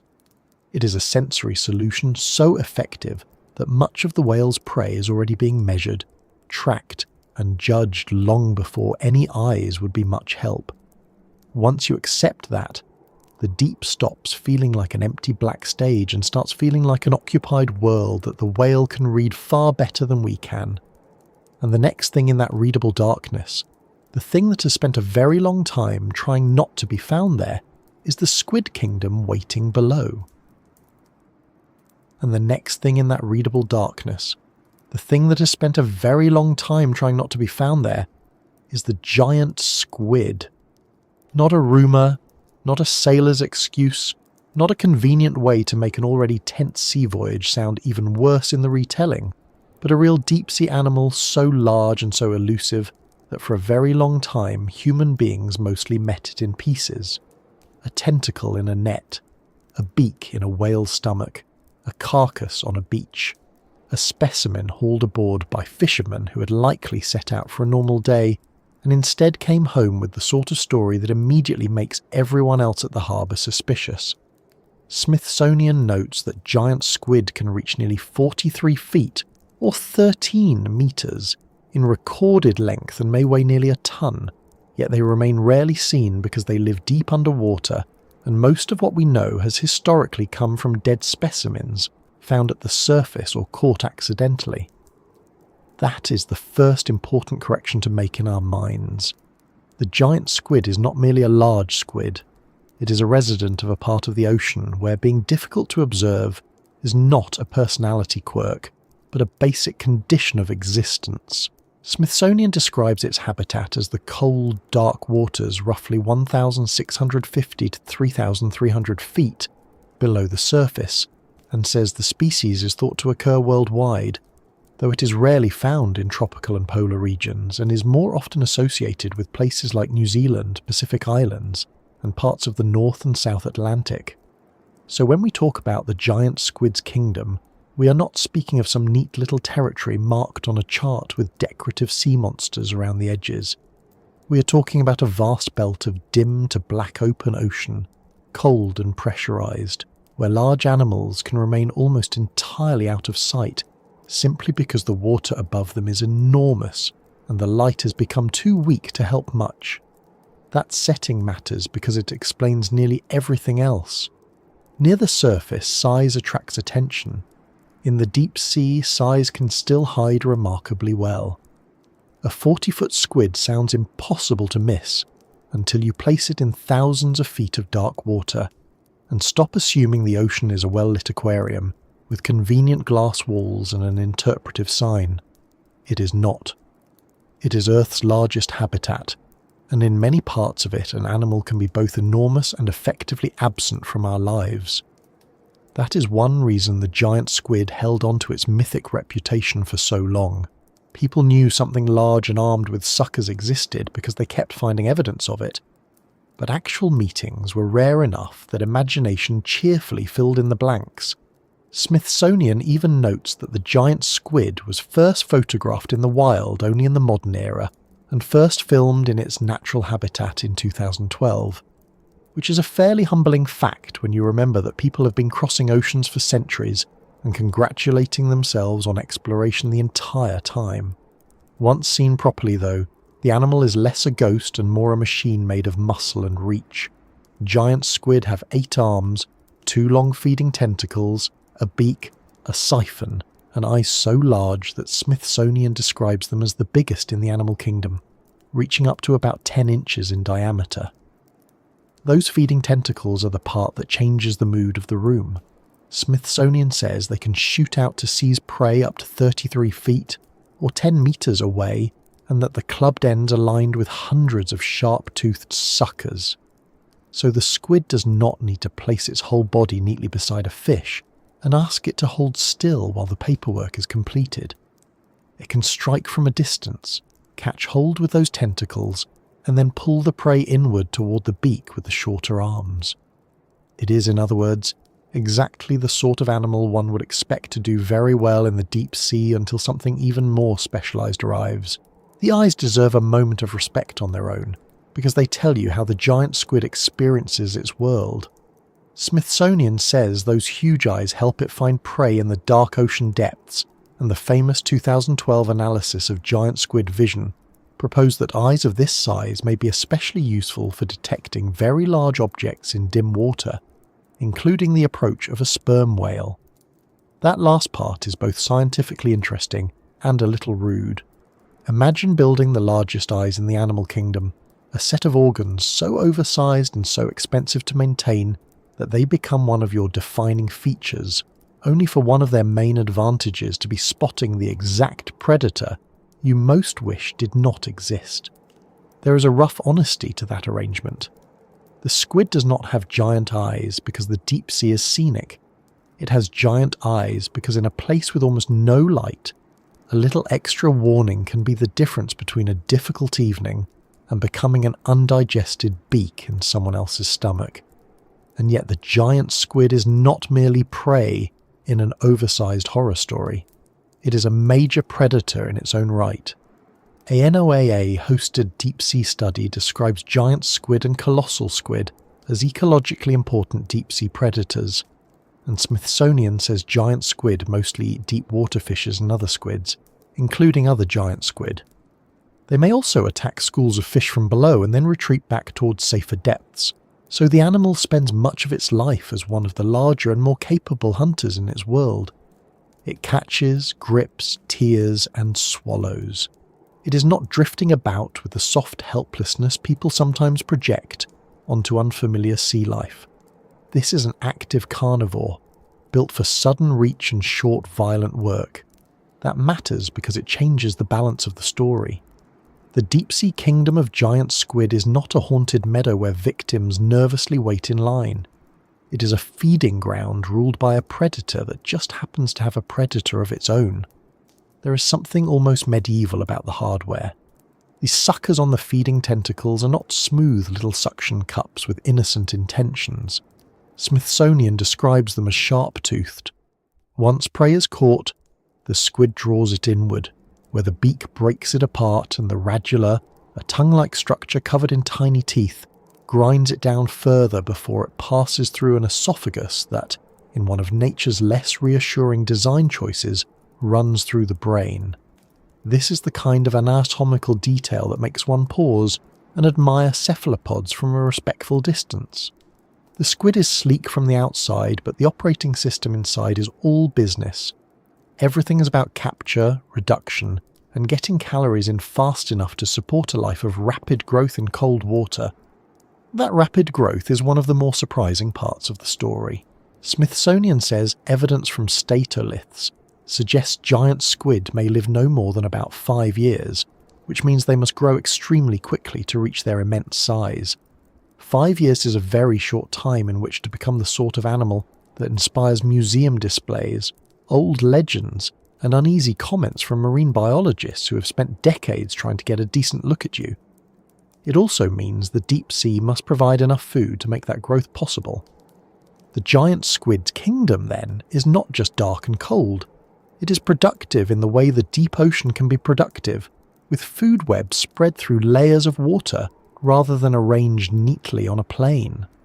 The squid grows fast because there is enough to eat, and because, in the cold arithmetic of the deep, growing large is one of the better ways to reduce the number of things that can successfully bother you. Unfortunately for the squid, the list never gets all the way down to 0. Its body reflects that strange compromise between power and vulnerability. Smithsonian notes that giant squid may be impressively large, but they are probably not proportionally as strong as some smaller, more muscular squid species. That's a useful reminder that the giant squid is not a deep-sea superhero in a cape of ink. It is built for its own habitat, and part of that build involves buoyancy, reach, sensitivity, and ambush rather than constant all-out speed. This makes the animal feel more believable and in some ways more impressive. It survives not by being best at everything, but by being extremely well suited to a specific layer of the ocean. It is large enough to dominate many encounters, elusive enough to avoid many others, and specialized enough to turn dim water into a place where fish and smaller squid can disappear very quickly once those tentacles begin moving. There is also a loneliness to the giant squid's life that fits the setting. Scientists know far less about its everyday behavior than they do for many better observed marine animals. Smithsonian says almost everything people know historically came from carcasses, and the 2021 NOAA-hosted paper emphasizes that the behavior, distribution, and abundance of large deep-sea squid are still not well understood despite their ecological importance. So when we imagine the giant squid's kingdom, we have to imagine it honestly. Not as a busy kingdom in the human sense with traffic, noise, and clear social rules, but as a huge dark volume of water where individuals move through cold layers, hunt, avoid being hunted, mate rarely, and remain mostly beyond our view. That kind of hidden life is hard for surface animals like us to picture. We like our important creatures to show up regularly. The giant squid does not care what we like. It has spent most of history proving that an animal can be famous and still almost entirely unavailable. And because we meet it so rarely, every genuine encounter feels a little charged. The first photographs in the wild, the later film footage, the occasional sick or dying individual that rises near the surface, the preserved specimens in museums, the scars on whales, the beaks found after digestion, has done everything else it can. The whole species reaches us in clues. Even Smithsonian's matter-of-fact description carries that feeling. This is an animal of which people still know too little because direct observation is hard. That scarcity of meetings has done two things at once. It has kept the giant squid scientifically difficult, and it has protected its dignity. We know enough now to stop calling it a sea demon with a taste for ships, but not enough to strip away all of its authority. It remains very plainly one of the deep ocean's grand residents. That grandness is not just about length, it is about proportion, reach, and the unsettling logic of cephalopod anatomy scaled up beyond what our instincts find comfortable. A very large mantle, arms spreading like cables in the dark, two longer tentacles that can snap outward, suckers edged with teeth, a beak hidden in the centre like a set of shears kept behind curtains, enormous eyes scanning for prey and danger, a body with no bones, no shell, no reassuring mammalian shape, only soft tissue arranged into an efficient predatory design. People often find squid unsettling for the same reason they find tools unsettling when the purpose is obvious. You look at the animal and understand immediately that every part is meant to grip, cut, propel, or detect. Nothing is wasted on charm. The giant squid is just that basic squid logic expanded until it becomes impossible to ignore. Still, what makes this kingdom especially important for our story is not only what the giant squid is, but where it sits in relation to the sperm whale Smithsonian says scientists have found giant squid beaks and other remains in sperm whale stomachs, and stranded sperm whales have been found with sucker marks large enough that only giant squid could have caused them. The same source adds that while these battles have never been directly witnessed by people, the evidence strongly suggests the whale usually survives and the squid usually does not.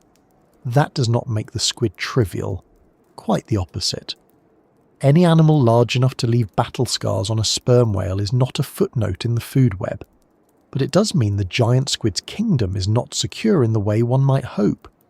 It is a realm where the squid is often the hunter, frequently the terror, and yet never entirely free from the possibility that the next large shape arriving through the dark is something built to find it. There is one detail from Smithsonian that I especially like, in the way one likes facts that sound as though nature delivered them with a raised eyebrow. Evidence from one washed-up giant squid suggests it may sometimes steal the captured meal of another squid, possibly to reduce the risk of lingering too long in shallower water where sperm whales are more dangerous. Whether that particular interpretation proves universal or not, it captures something very believable about life in this kingdom. Even a giant squid does not act as though it owns the place completely. It takes risks, but it calculates them. It feeds, but it also withdraws. It rises, but it does not stay exposed for any longer than necessary. The deep sea is not forgiving, and large prey animals do not get large by being careless in bright water. So the deep sea kingdom of the giant squid is best understood as a hard, cold dominion of partial advantage. The squid is huge, but the ocean is bigger. It is armed, but not invulnerable. It is elusive, but not invisible. It has the largest eyes in the animal kingdom, long tentacles fitted for sudden seizure, and a diet of deep-water animals that give it real power in its own layer of the sea. It lives fast, grows quickly, and remains one of the most impressive invertebrates on Earth. Yet woven through all of that authority is a permanent caution, because in the same dark water moves a hunter that reads the sea by sound, dives straight into the squid's world, and has been finding this kingdom's ruler by echo for a very long time. And that is where the balance shifts again, because once you understand what the giant squid is, the next question is not whether it is dangerous. The next question is why even something this formidable starts to lose confidence when those clicks begin. And that is why the giant squid's kingdom never feels entirely secure, because the moment those clicks begin, the balance changes. Not in the theatrical way films would prefer, with a sudden panic, a convenient scream, and several wildly unnecessary camera angles, but in the colder, more practical way the deep sea handles bad news. We should also be honest here. No one is standing in the Bath-pelagic dark with a notebook, calmly watching giant squid flee sperm whales on a regular Tuesday evening. Most of these encounters happen out of sight, so when we say even monsters flee the clicks, flee is our human shorthand for something more exact. It means evasion. It means turning away, accelerating, changing depth, trying to open distance, trying not to be the thing the whale has selected. The evidence for that picture comes indirectly, through what sperm whales eat, the scars they carry, the structure of squid eyes, and the fine-scale records of how whales chase prey once a target has been found. Because the first thing to understand about a sperm whale click is that it is not just sound in the casual sense, it is directed attention. Discovery of sound in the sea describes sperm whale vocalizations as directional clicks, with most of their energy concentrated between roughly 5 and 25 kHz, and notes that during foraging these usual clicks are interrupted by creaks, very rapid clicking associated with short-range sonar and the final stages of prey capture. So the click is not merely noise leaking into the water, it is part of a working search system. Down in the dark, where the giant squid would very much prefer to be hard to locate, the click says the opposite. It says someone is actively checking the room. It says the darkness is no longer private. It says the water ahead is being measured. That would already be bad enough if the clicks were modest. They are not. The recent Journal of Experimental Biology paper, describes sperm whales as possessing an extremely powerful biosonar system and notes that echolocation clicks have been measured in excess of 230 decibels or 1 micropascal RMS, giving them the highest source levels of any animal. The same paper explains that this system is supported by a large, highly specialized nose, which is a wonderfully restrained way of saying that the front of the whale has become one of nature's most forceful acoustic devices. It is worth pausing over that. The giant squid is a large and impressive predator in its own world, but the thing searching for it is carrying the loudest biosonar source levels known in the animal kingdom. That is not a fair fight in informational terms, and information is really the whole point. The 2020 Royal Society study on sperm whale biosonar found that a tagged whale detected organisms up to 144 meters ahead, showing that the whale's clicks support long-range prey detection. The same study concluded that the whales were not just registering presence in a vague way, they were selecting among targets in a complex echo scene, with fewer than 10% of recorded echo-producing organisms actually chosen for capture. That changes the emotional tone of the encounter considerably. A random large animal blundering through the dark is one thing. A very large animal examining the dark, sorting the returns, and deciding which life form is worth the effort is another. When those clicks arrive, they are not announcing confusion.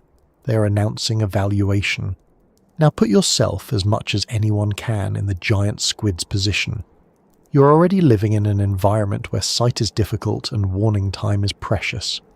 The 2013 Giant Squid Eye paper argues that the huge eyes of giant and colossal squid are well suited for detecting sperm whales, which are important squid predators in the depths where these squid live. That matters because it tells us something about the arms race. The giant squid's extraordinary eyes are not simply oversized ornaments for looking dramatic in museum displays.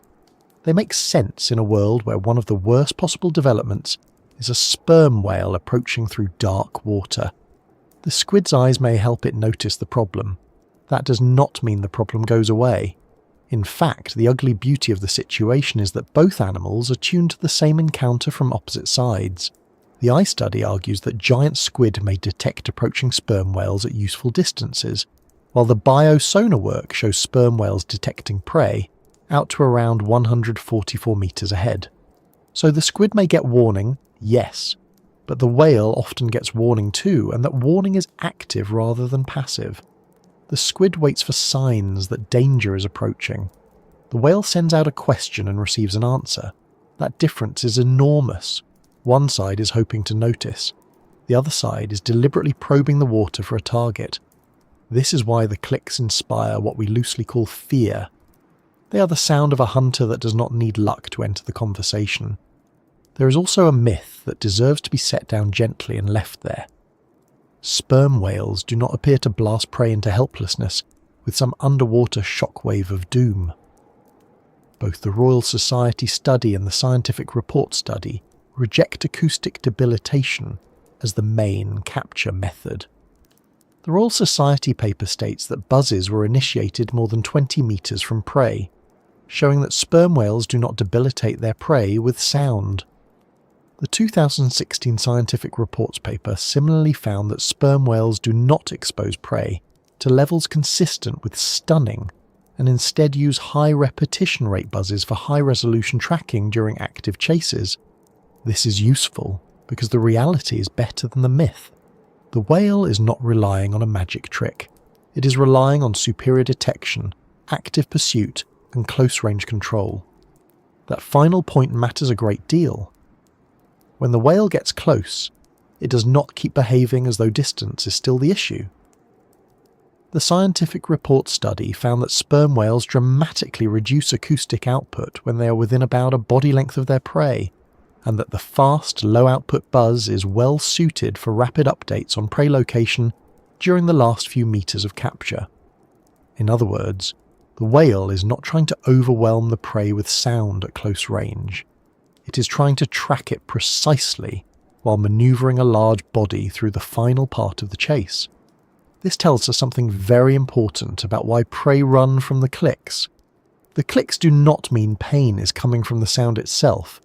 They mean you have been found by something experienced enough to switch tactics as the distance closes. That pursuit can also be prolonged when the prey is strong. The same scientific reports paper says that some prey, often at shallower depths, require lengthy chases that lead to prolonged buzzes and higher than average swimming speeds. It also reports strong and sudden changes in acceleration near the end of buzzes, consistent with grasping and suction feeding. So the image here is not of a whale drifting lazily up to a cooperative squid that has decided to make this everyone's easiest evening. The image is of active pursuit. The prey tries to evade. The whale continues tracking. The buzzing tightens.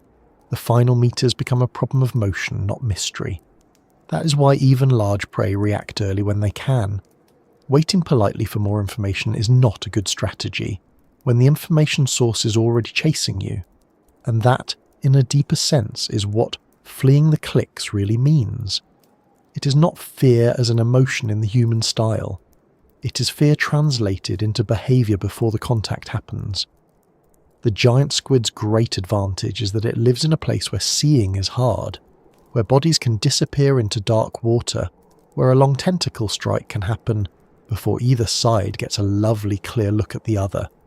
The sperm whale's clicks strip much of that advantage away. They turn concealment into a weaker defence. They let the whale locate, select and update. So the sensible response for prey is not curiosity, it is movement. The sensible response is to make the geometry of the chase as difficult as possible before the whale has closed the gap too far. The click is therefore frightening not because it hurts, but because it removes options. These scars tell the rest of the story in the most physical way possible. Smithsonian notes that many sperm whales stranded on beaches or caught by whalers bear telltale circular scars that could only have been made by the strong suckers lining a giant squid's arms and feeding tentacles. The American Museum of Natural History adds that sperm whales often bear scars matching giant squid suckers, while giant squid beaks and other body parts often turn up in sperm whale stomachs. Those two facts together give us the shape of these meetings. The squid is not helpless. It can grip, gouge and leave its mark, but in enough cases the whale survives the fight and the squid becomes food. That is exactly the sort of record that teaches a deep-sea lineage to take the first warning seriously. And the squid's tools are not trivial. Smithsonian's close-up on the giant squid sucker explains that the serrated ring around the sucker opening is made of chitin and can dig into the skin of the giant squid's predator, the sperm whale, leaving its mark behind. That means the whale is not pursuing a soft-bodied victim that can do little more than register disappointment. It is pursuing something armed with gripping rings, long feeding tentacles, and a beak at the centre, waiting for whatever is drawn inward. So when even that animal treats the approaching clicks as a cue to evade, we should understand the seriousness of the cue. It takes a lot to make a major predator behave like prey, even temporarily. The sperm whale manages it not by bluffing, but by showing up with a sensory and physical advantage that the squid recognises the hard way. The same logic likely applies beyond giant squid. Noah's species page says that sperm whales feed in deep waters on squid, sharks, skates and fish, and can consume roughly 3 to 3.5% of their body weight per day. Discovery of Sound in the Sea likewise notes that squid are primary prey on deep dives, with fish also important in some regions. So if you're a sizable deep-water animal occupying the same hunting zones, a sperm whale click is not neutral background scenery. It is a reasonable sign that one of the largest tooth-bearing predators on Earth is working nearby. Not every click is meant for you. That is somehow not very comforting. It only means you may not be the chosen problem tonight. It is also reasonable, though here we are making an inference rather than quoting a direct observation, to imagine that these clicks become meaningful cues in the broader deep-sea environment. M. Barry notes that sperm whales dive hundreds to thousands of meters to feed on squid and fishes and produce loud, distinctive clicks that allow scientists to study their behavior by listening. Discovery of sound in the sea emphasizes the directional nature of the clicks and their connection to foraging stages. If scientists can use those sounds to infer what the whale is doing, it is not difficult to imagine that animals living in the same layers of water may also learn, in the practical evolutionary sense, that certain acoustic patterns are associated with a very dangerous hunter being on the move, not because they have held seminars on whale acoustics, but because the ones that treated those patterns casually would not have had many descendants available for comment. There is another subtle cruelty in the arrangement. Sperm whales do not need to sound frantic. They do not need to roar. They do not need to perform menace in the theatrical way land predators sometimes seem to do to our imagination. Their clicks are brief, repeated, controlled. They have the mood of a patient instrument rather than an angry animal. That is one reason they are so eerie. The sound is not a tantrum, it is a process. It is more like hearing a machine scan a room than hearing a beast lose its temper. If you were prey, that calm would be worse. An emotional predator might make mistakes. A procedural one may simply continue. The whale does not have to hate you for the encounter to go badly. It only has to keep updating your position.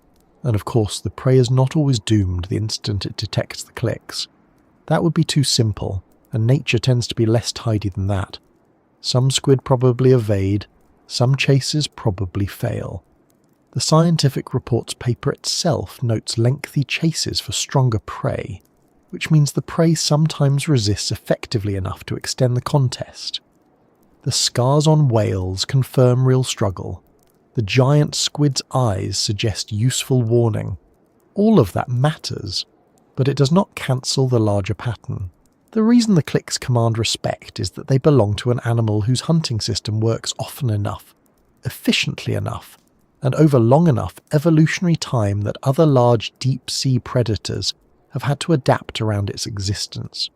You do not build giant eyes to watch sunsets at 2,000 feet. You build them because something down there needs spotting before it gets too close. So when people say the whole ocean is terrified of sperm whales, this is the part they are usually reaching for without quite naming it. The terror is not in some mythical one-shot weapon. It is in the arrival of a detection system so effective that darkness becomes less useful, size becomes less comforting, and even powerful prey animals begin the encounter at an informational disadvantage.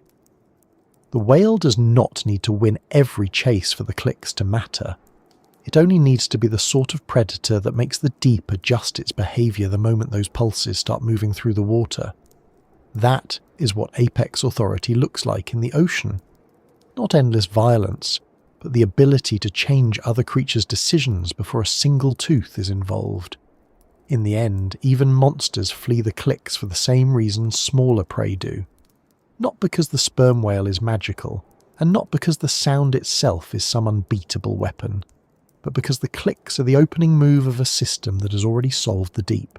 They announce a hunter that can find you at long range, choose you among alternatives, follow you through darkness, tighten its acoustic updates as you try to escape, and finish the chase with a body and mouth built for engulfing difficult prey. The giant squid may still fight. It may leave marks. It may even win occasionally in ways we are unlikely to witness.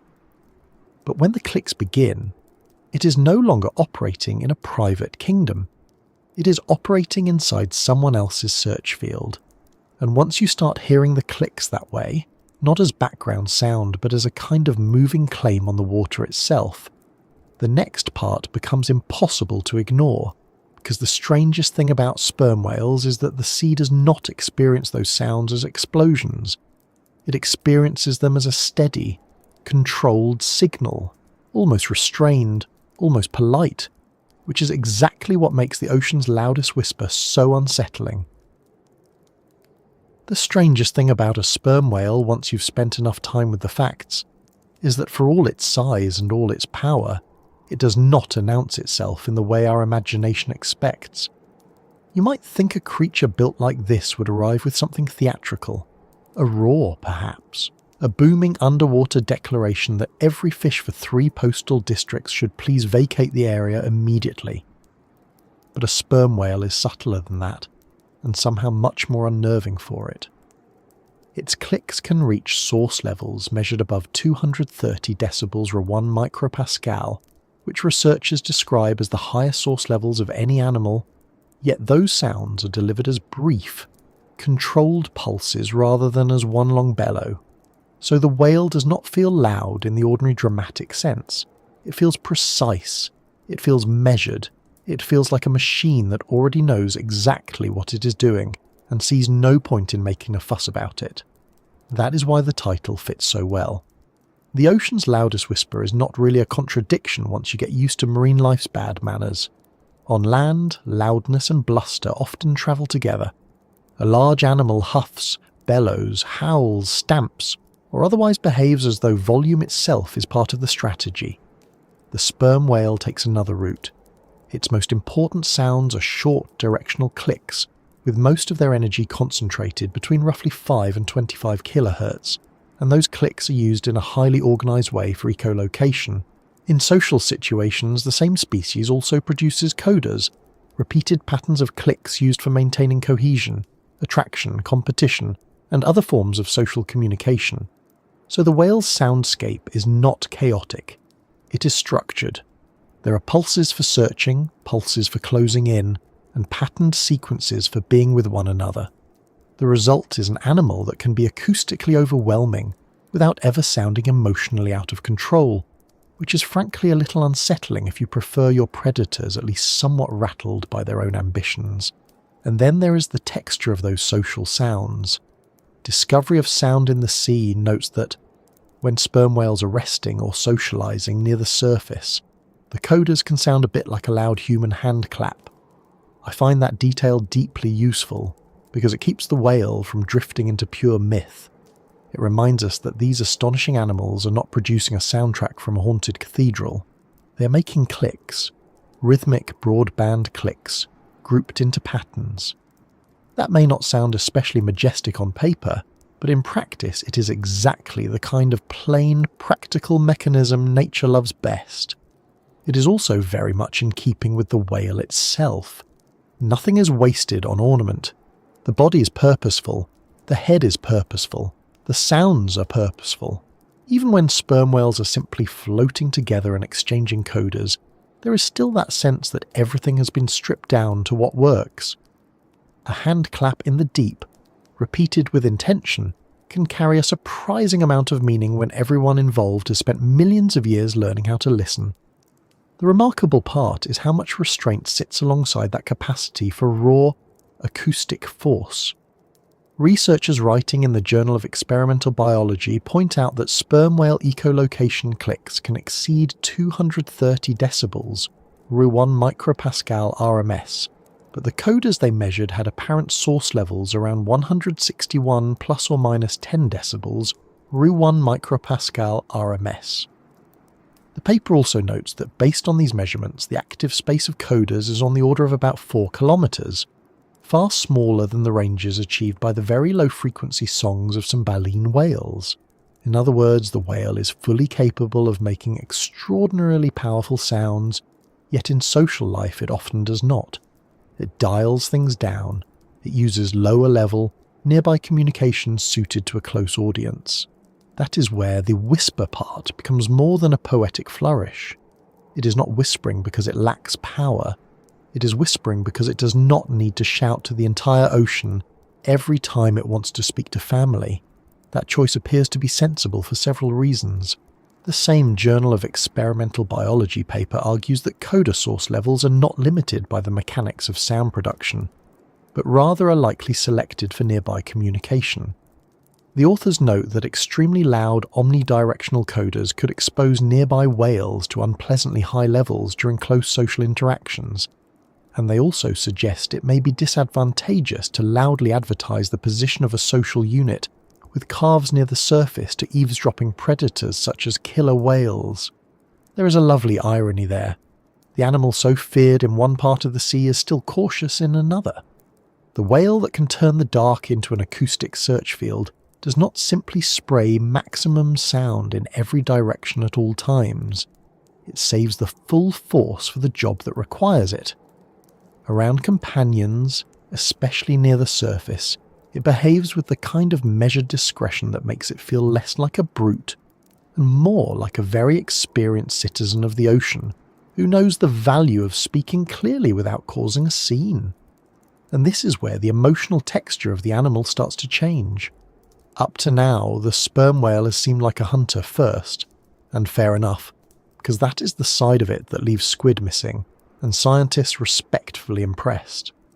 But when you shift from hunting clicks to coders, you hear a different sort of competence. Discovery of sound in the sea explains that within a social unit, most sperm whales share common coder types, and that these stereotyped sequences are thought to help maintain group cohesion, including after animals have been dispersed during foraging.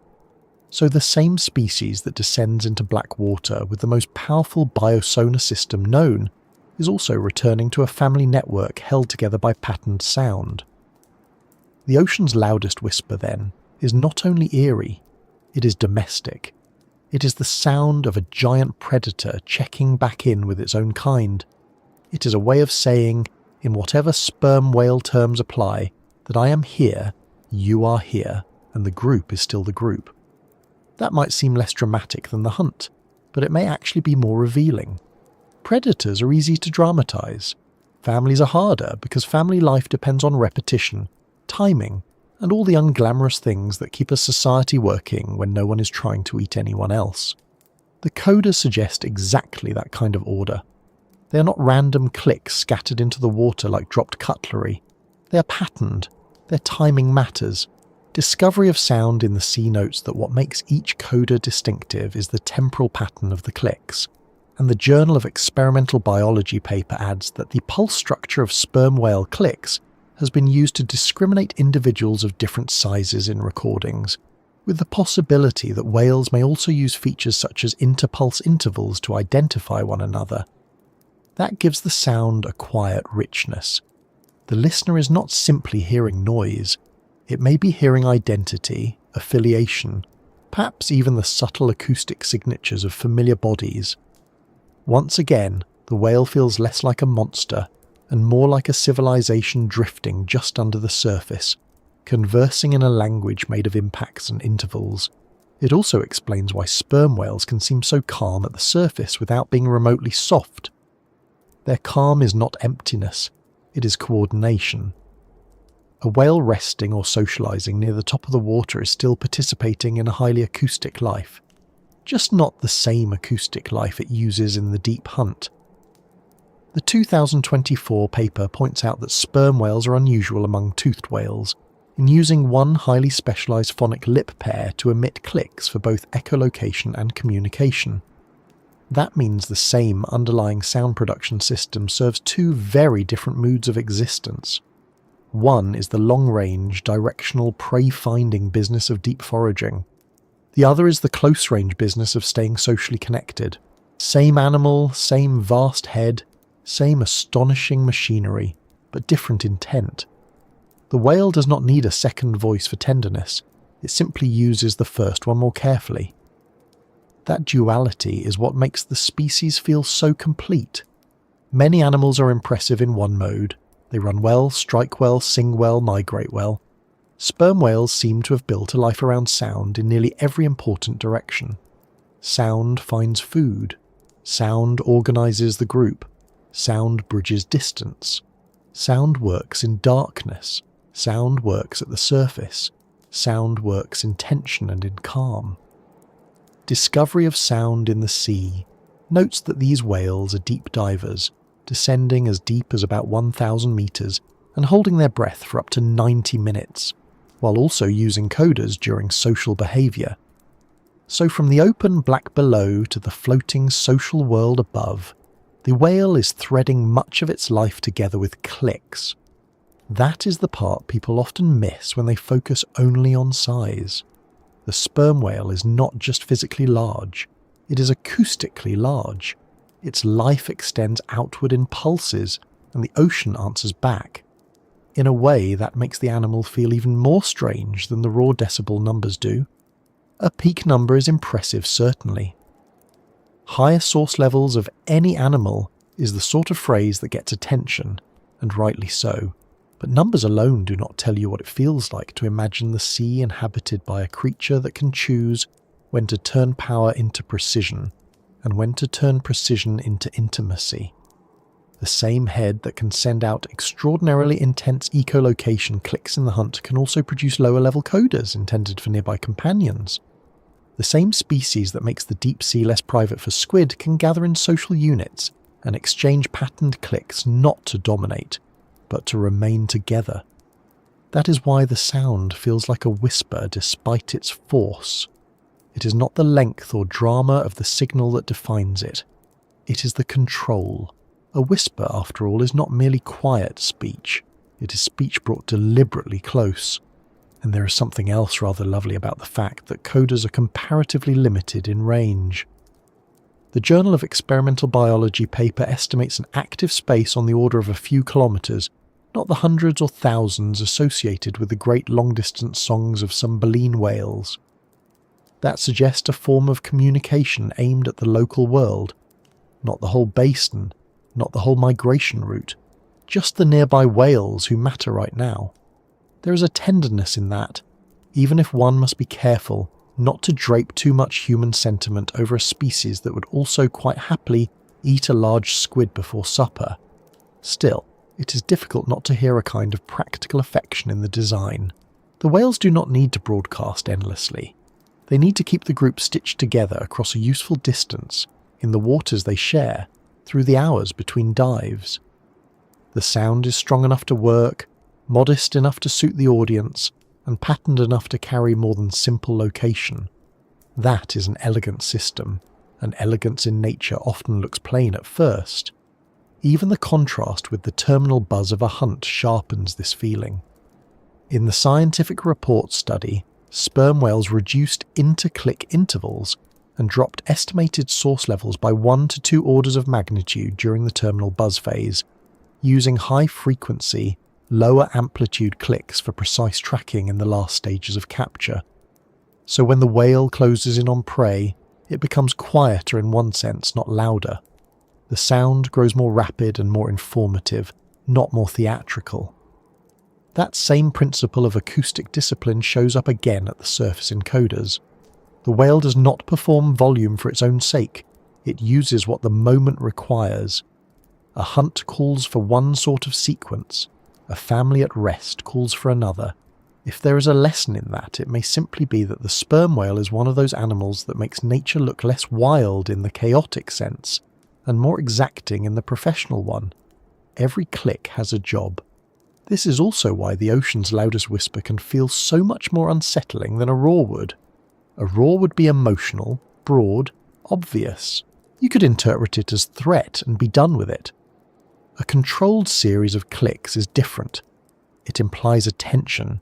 It implies that the animal is not venting. It is doing. It is searching, sorting, maintaining contact or updating position. Even when the sounds are social, they carry the same basic quality of intention. The whale is not noisy. It is active. It is engaged with the world through sound in a way that makes silence seem almost like an empty category for creatures with less imagination. For the sperm whale, the sea is rarely just dark water. It is an acoustic field full of companions, distances, prey, and returning information. Once you realize that, the clicks stop sounding like decorations on the story and start sounding like the story's nervous system. So yes, the ocean's loudest whisper is loud in terms of biological capability, and it is a whisper in terms of delivery. It does not storm into the world. It taps into it. It reaches across a few kilometres to family, across much greater hunting distances to prey, and across the entire history of the species as a way of binding social life to survival. That combination is what makes sperm whales so hard to place neatly in our minds. They are not only giants, not only predators, not only social mammals, not only deep divers. They are all of those things at once, with sound running through every role, like wiring through a ship. And once you start hearing them that way, the next part of their story becomes much easier to understand, because an animal that can speak so carefully to its own kind is also an animal whose group life matters enormously. A especially when calves are involved and the calm at the surface turns out to be anything but simple. If the deep hunt is the part of sperm whale life that startles us, then the family life is the part that quietly rearranges the whole picture. Because once you stop seeing sperm whales as solitary deep-sea machines and start seeing them as mothers, calves, aunts, escorts, and long-term companions, the surface of the ocean changes shape. That calm group floating in warm water is not idling, it is organised. Noah says females form lasting bonds with other females of their family, and, on average, about 12 females and their young make up a social unit. Those females generally remain with the same unit in tropical waters for life, while young males eventually leave and older males range farther toward the poles. So the great hunter of the deep is, for much of its life, not living as a lone terror, but as a member of a very stable female-led society. That matters immediately when calves arrive, because a sperm whale calf presents a logistical problem of a very serious kind. The adults earn their living by diving deep for long stretches. Noah says females produce a calf roughly every 5 to 7 years after a gestation of 14 to 16 months, and calves continue to nurse for several years even though they begin eating solid food before 1 year of age. A calf, then, is not a small, tidy add-on to the group. It is a large, dependent, air-breathing youngster that must stay alive at the surface while the adults still need to descend for food. That means the peaceful-looking social unit at the surface is partly a childcare system, with the added inconvenience that everyone involved weighs several tons, and the nearest nursery is an open ocean full of large predators and no railings. This is where the famous babysitting enters, and thankfully that word is not just a journalist's attempt to make whale behaviour sound relatable. In the classic 1996 study by Hal Whitehead, young sperm whales were found to serially accompany different members of their social group at the surface while the majority of the group foraged at depth. Groups containing calves showed less synchronous diving behaviour, meaning there were shorter intervals with no larger whale at the surface, and the pattern could not be explained only by mothers staying up more. The conclusion was direct. Babysitting in sperm whales seems to be a form of alloparental care, and its benefits may have helped shape the evolution of female sociality in the species. In other words, the social unit is not merely company. It is part of how calves survive. That old picture has become even more interesting with newer tagging studies. For a long time, one could imagine sperm whale calves as almost entirely surface-bound, trailing along helplessly while the adults did the real work below. But 2018 tag data from first-year calves showed that they can dive much more deeply and for much longer than many had assumed, reaching hundreds of meters and staying submerged for up to 44 minutes in some cases. Even so, those dives were still shallower and shorter than adult dives, and the calves spent less time diving beyond 50 meters than adults did. So the modern view is not that calves are helpless, but that they are developing fast in a very demanding life. They can dive, click, and even perhaps begin rudimentary foraging surprisingly early, yet they still require a great deal of care, protection, and coordination from the group. It is not a nursery full of incompetence, it is a nursery full of apprentices, and that coordination is not random. Later work on the social networks within sperm whale units found that calves can act as social hubs, drawing the group's relationships around them in very practical ways. In the Caribbean population studied by Gero and colleagues, each calf appeared to have one primary babysitter, although all unit members escorted the calf at some point. The same study also described a striking reciprocal pattern. A female that had once been the primary babysitter for another's calf was later repaid when the roles reversed after a new birth. That is a marvellous detail, because it means the calm group at the surface is not simply a gathering of vaguely benevolent giants. It is a network of remembered favours, repeated interactions, and socially structured help.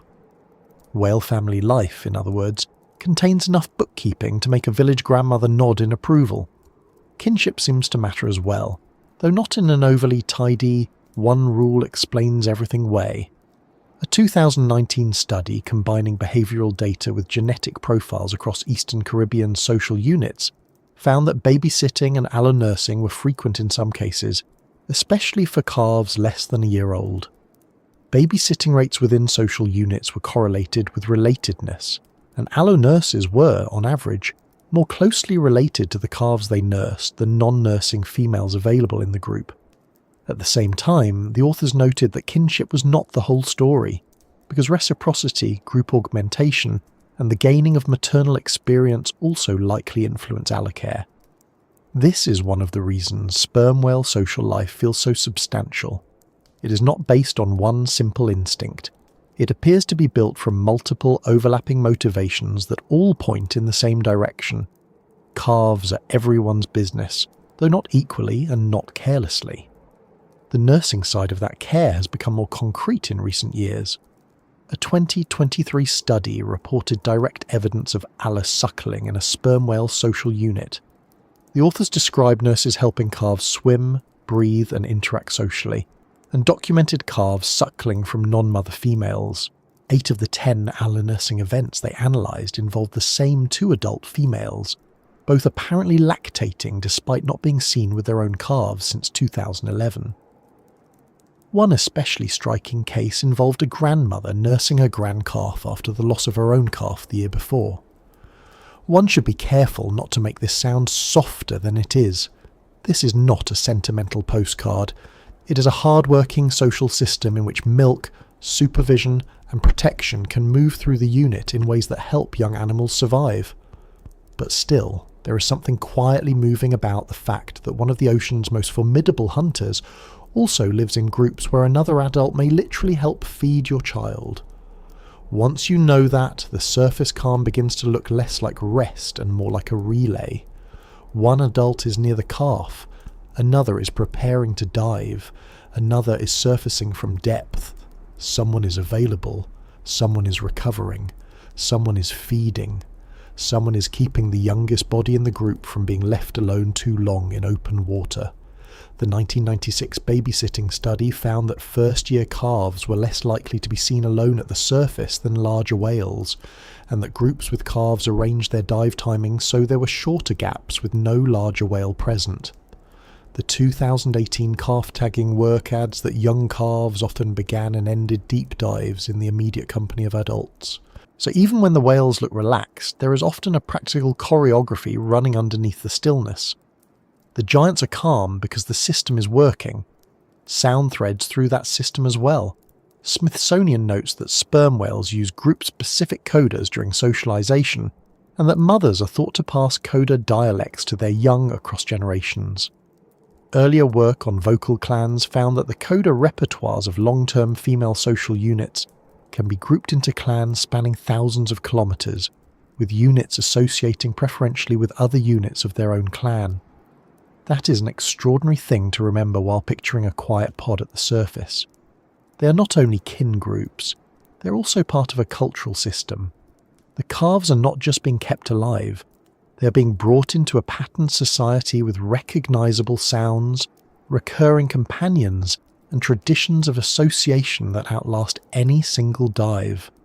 One could say the babysitters are not only watching the children, they are also inducting them into one of the ocean's oldest and most disciplined ways of life. That female-based continuity also explains why the sex difference in sperm whales feels so dramatic. Noah says females stay in these stable tropical social units, while young males leave somewhere between 4 and 21 years of age and may be found in bachelor pods before older males become more solitary and migrate poleward. So the core of the species, socially speaking, is female and multi-generational. The unit carries memory, calf care, and cultural continuity. The great bulls may later dominate the imagination because of their size, their deep clicking, and the sort of forehead that looks as if it should have its own weather system. But the daily work of keeping sperm whale society going seems to depend heavily on these long-lasting female groups. The calm of giants, then, is not just a mood, it is infrastructure, and like all real infrastructure, you understand its value most clearly when something tries to break it. One of the harshest reminders comes from observations of sperm whales under attack by killer whales. In the 2001 account by Pittman, Mesnick and colleagues, sperm whales formed a rosette or marguerite formation at the surface, with heads together and tails pointed outward. When killer whales succeeded in pulling an individual out of the formation, one or sometimes two sperm whales left the safety of the circle, exposed themselves to attack, flanked the isolated whale, and led it back into the group. The paper describes the strength of their drive to maintain that pattern as especially striking. That image tells you a great deal about sperm whale family life in a hurry. These are not giants who care in the abstract. They close ranks, they hold formation, they go back for one another even when doing so is dangerous. There is something very revealing in the shape of that defence. It is not flashy, it is not especially cinematic. The whales do not suddenly transform into acrobatic heroes with a synchronised battle plan and an inspiring score. They cluster, they protect the vulnerable centre, they use numbers and position, they try to restore order when an individual is dragged away. That is exactly the same logic we saw in babysitting, only under worse circumstances. The unit exists to make calves survivable, and when threat appears, the geometry of the group changes to reflect that priority. In ordinary moments, that looks like staggered diving and escorts at the surface. In emergency, it becomes a circle of heavy bodies and outward-facing tails. Either way, the message is the same. A sperm whale family is not casual. This is why the surface scenes can be so misleading to us. We look at a pod resting together and see peace, and peace is certainly part of it. But we sometimes miss the labour hidden inside that peace. There is supervision, there is reciprocity, there is kin-biased helping, there is cultural transmission through coders, there is a long matrilineal continuity in which calves become juveniles, juveniles become helpers, helpers become mothers, and the unit keeps carrying itself forward. There is even room, in some populations and some cases, for non-mothers to provide milk. Put bluntly, sperm whales appear to run parts of their society on cooperation so old and so reliable that it can look effortless from a boat. That is usually the sign of a system that has been refined for a very long time. It also changes how we think about the title of your video. Why the entire ocean is terrified of sperm whales is not only about giant heads, impossible dives, and the clicks that turn darkness into an acoustic trap. It is also about the fact that these animals are not acting alone. A lone predator is one kind of problem, a species whose females live in durable family units, whose calves are protected by multiple adults, whose social bonds are reinforced through help and sound, and whose defensive formations can hold under attack, is another kind entirely. The deep belongs to the hunter, yes, but the surface belongs to the family, and both halves of the story strengthen each other.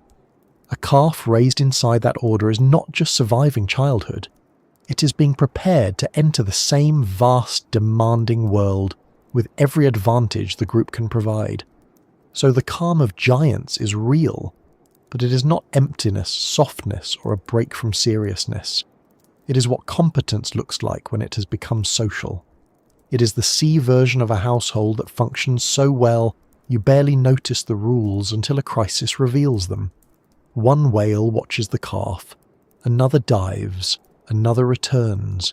Coders pass through the water, milk is shared in some cases, help is remembered. Young males grow up and eventually drift away, females remain, and the unit persists. Then, after all that ordinary discipline at the surface, those same adults will turn, breathe, lift their tails, and descend again into darkness where the other side of sperm whale life waits. And when they come back from that black water, what they bring with them is not only food and experience, but sometimes the marks of battles no one on the surface ever saw. What returns from the deep is often not a photograph, not a neat little documentary scene, and certainly not a signed witness statement from the squid involved. What returns is damage. Skin marked in rings, heads scored with lines, bodies carrying pale records of collisions, bites, grabs, and escapes. That is one of the most useful things about sperm whales if you're trying to understand a life mostly lived far below human sight. They come back with evidence attached, American Museum of Natural History notes that sperm whales often bear scars matching the suckers on a giant squid's tentacles, while indigestible giant squid beaks and other body parts often turn up in sperm whale stomachs. Smithsonian says many stranded or hunted sperm whales show telltale circular scars made by the strong suckers lining the giant squid's arms and feeding tentacles. So even when nobody sees the fight, the whale sometimes surfaces wearing the minutes of the meeting. That is really the first rule of these hidden battles. The deep sea does not like to give up full stories. It gives you fragments, and you have to learn how to read them. A circular scar on the skin, a set of overlapping rings on the head or flank, a beak in the stomach that refused to be digested, which is admirable in its own stubborn little way. MNH's exhibit text says humans have never seen an encounter between a sperm whale and a giant squid directly, but that the evidence sits in whale stomachs and on whale bodies. So when people imagine those old dramatic whale versus squid scenes as pure legend, they're only half right. The camera almost never gets there, but the biology does. The evidence is not theatrical, it is forensic. And forensic is exactly the right word because these marks are not random scratches in the ordinary sense. Smithsonian's close-up of the giant squid sucker explains that the serrated ring around the sucker opening is made of chitin and digs into the skin of the sperm whale, leaving its mark behind. On the companion page showing actual scars, Smithsonian says older sperm whales can carry so many of these circular marks that they overlap one another. That tells you something useful immediately. These are not one-in-a-lifetime freak encounters, the sort of thing a whale might mention once at a reunion and then never bring up again. They are recurring occupational hazards. For a sperm whale that hunts large squid over and over, the deep is not just a pantry, it is a workplace with sharp equipment and a very poor safety culture. What I like about the scars, in the calmest possible bedtime documentary sense, is that they take the giant squid out of fantasy and put it back into muscle and leverage. It is easy to talk about giant squid as though they were symbols of the deep, which they are, but the scars remind you that they are also animals with hardware. Arms, feeding tentacles, serrated suckers, a beak at the centre. When those suckers lock on, they do not leave a vague impression. They leave rings. Smithsonian is very plain about that. The ring grips tightly and the chitinous edge digs in, which means that every circular scar on a sperm whale is a tiny but durable confession from the prey itself, a sign that the encounter reached close range, got physical, and remained interesting for at least one participant right to the end. The phrase, battle scars, is therefore not entirely dramatic nonsense. It is one of the few cases where the dramatic phrase is annoyingly well earned. AMNH notes that sperm whales dive deep in pursuit of food and come back with scars that match giant squid suckers. Smithsonian says these marks are common enough that many stranded whales show them. Put together, those facts sketch a picture that is both simple and unpleasant. The whale descends, it finds squid. The squid does not always vanish politely into the whale's life plan. It resists, it grabs, it twists, it leaves marks. The whale survives often enough that these scars become part of the ordinary look of an older animal. There is something sobering about that. In land terms, it would be as though a lion spent half its adult life returning from the basement with octopus-shaped bruises, and everyone agreed this was just part of the profession. Still, it is important not to become too eager and attribute every mark on a sperm whale to one giant squid having a particularly determined afternoon. Not every scar has the same author. Some wounds on large whales are now strongly attributed to cookie-cutter sharks. A 2016 review in PLOS ONE concluded that the crater-like wounds seen on large whales, including sperm whales, are most likely made by cookie-cutter sharks, not by squid or some other mystery assailant. So if you see a neat crater-like lesion, the likely culprit may be a small shark with astonishing nerve rather than a giant squid in a full melodrama.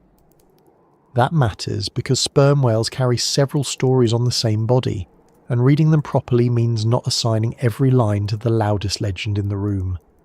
That correction actually makes the real squid scars more impressive, not less. because once you separate out the crater wounds likely made by cookie-cutter sharks, what remains for giant squid are those classic ring-shaped sucker impressions and the broader signs of grappling with large cephalopods. Smithsonian's Sucker Marks page is wonderfully firm on this point, saying only one thing could have made those telltale circular scars, the strong suckers lining the giant squid's arms and feeding tentacles. In other words, the evidence is not merely suggestive in the hand-waving, perhaps it was a monster sort of way. In the right pattern, it is quite specific.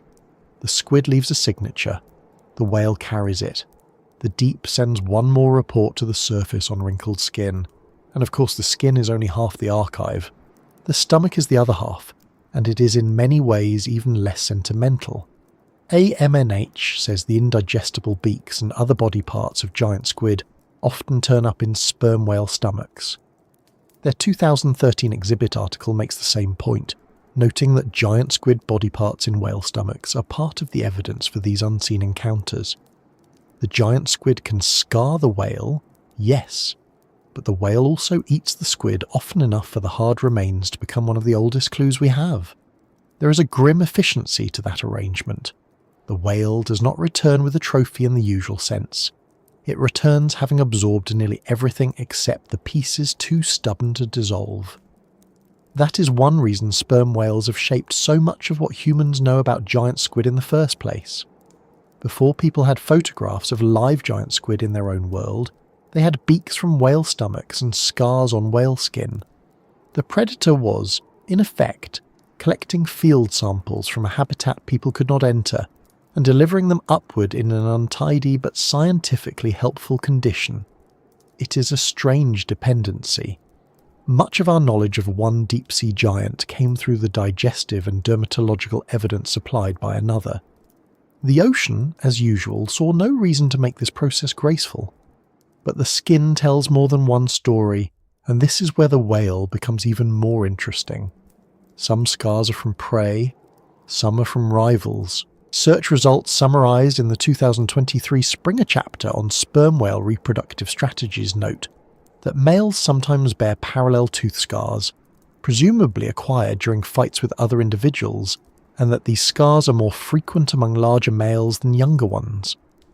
The older Cato study concluded similarly that tooth scars on the heads of male sperm whales increase with growth and presumably indicate the experience of intrasexual fighting. So when you look at a mature male sperm whale and see lines on the head, you may be reading not only the record of meals that fought back, but also the record of other males who objected to his continued success. That distinction matters because it keeps the whale from becoming too simple in our imagination. It is not just a hunter receiving damage from prey. It is also, especially in males, an animal moving through a social and reproductive world where size and aggression can matter enormously. The 2023 review notes that these toothrake scars are most often acquired at higher latitudes, in male-only feeding grounds. Cato's work linked heavier tooth scarring with maturity. This gives the scar map on a male sperm whale a layered quality. A circle may point towards squid, a rake may point toward another male, a crater may point toward a cookie-cutter shark. One body, several histories. The whale is not wearing one biography, it is wearing many at once. There is even a fascinating possibility that part of the forehead architecture in sperm whales has been shaped not only by sound production, but also by violent contact between males. A 2016 Piaget study tested the ramming combat hypothesis and found that the architecture of the junk, the front lower portion of the spermaceti complex, is consistent with reducing skull stress during impact. The authors were careful not to present this as a filmed certainty, because it is not.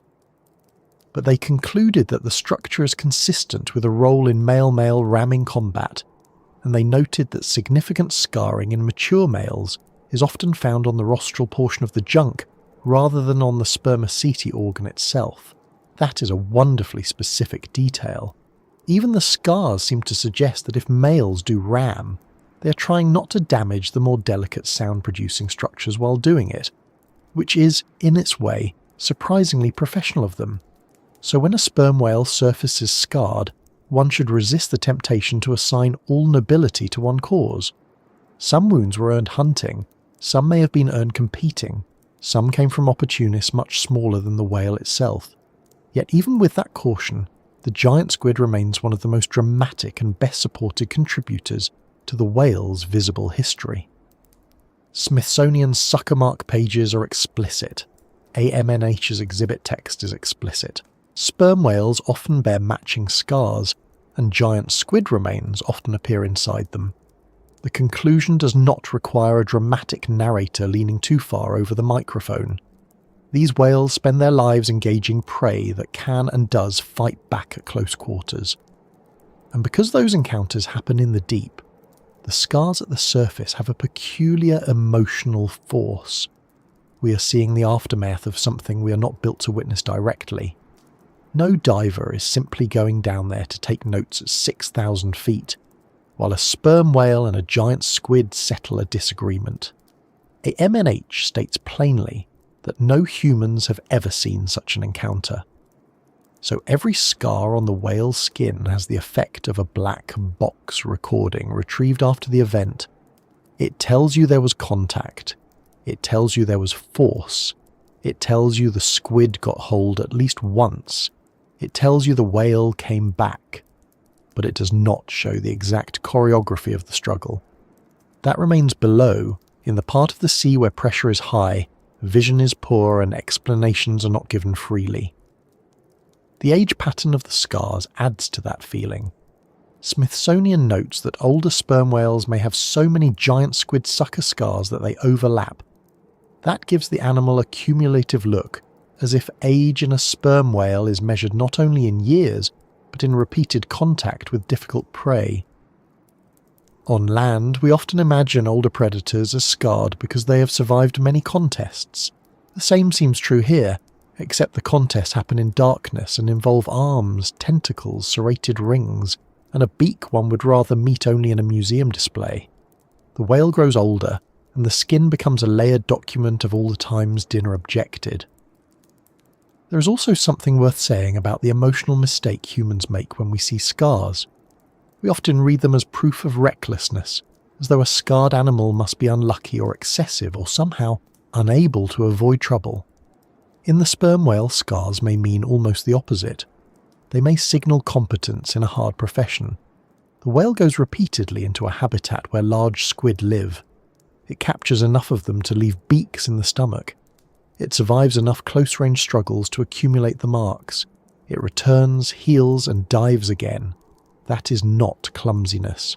That is persistence. If anything, a mature whale with many squid marks may be advertising not failure, but the ability to keep winning expensive meals. The Smithsonian and AMNH evidence does not state that interpretation directly, of course, but it strongly supports the underlying reality that these encounters recur and that the whale often survives them. The scars from rivals tell a similar story. Cato's study concluded that tooth scars on male heads increase with growth, presumably reflecting intrasexual fighting, while the 2023 review notes that larger males show these scars more often. Again, a mark is not simply damage. It is participation. It means the animal has entered the rougher parts of sperm whale life and come through them with a memory written on the body. In whales, as in many other animals, the skin becomes a visible ledger of where one has been and what one has survived. The difference is that in sperm whales the ledger can include giant cephalopods, male combat, and smaller parasitic predators, all on an animal that still has to rise, breathe, and look almost calm while carrying the whole record around. That calm is perhaps the most unsettling part. A sperm whale at the surface often does not look like something fresh from battle. It looks composed, deliberate, heavy, yes, but not frantic. Then you notice the pale rings and lines. You remember what those shapes imply. You realise the whale has very likely spent much of its life descending into a place where the prey is armed. The pressure is brutal, and the evidence of success arrives home as scars and indigestible hardware. The animal carries all that history without advertisement. No posturing, no special display, just skin with a memory and a body ready to dive again. Smithsonian's older whale note about overlapping scars captures that perfectly. The history is there whether the whale bothers to explain it or not, and yet, because this is the ocean, the scars are not only about violence, they're also about information. Humans learned from them. Scientists still learn from them. A mark can identify prey type, rival interactions, even probable habitat use. The PLOS 1 review on cookie-cutter shark wounds exists precisely because reading scars correctly matters. The studies on male tooth scars exist because those lines may tell us about competition and maturity.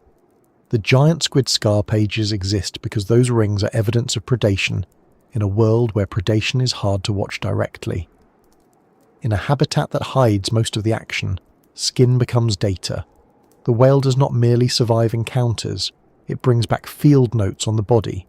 So the battles no one sees are not truly unseen in the absolute sense.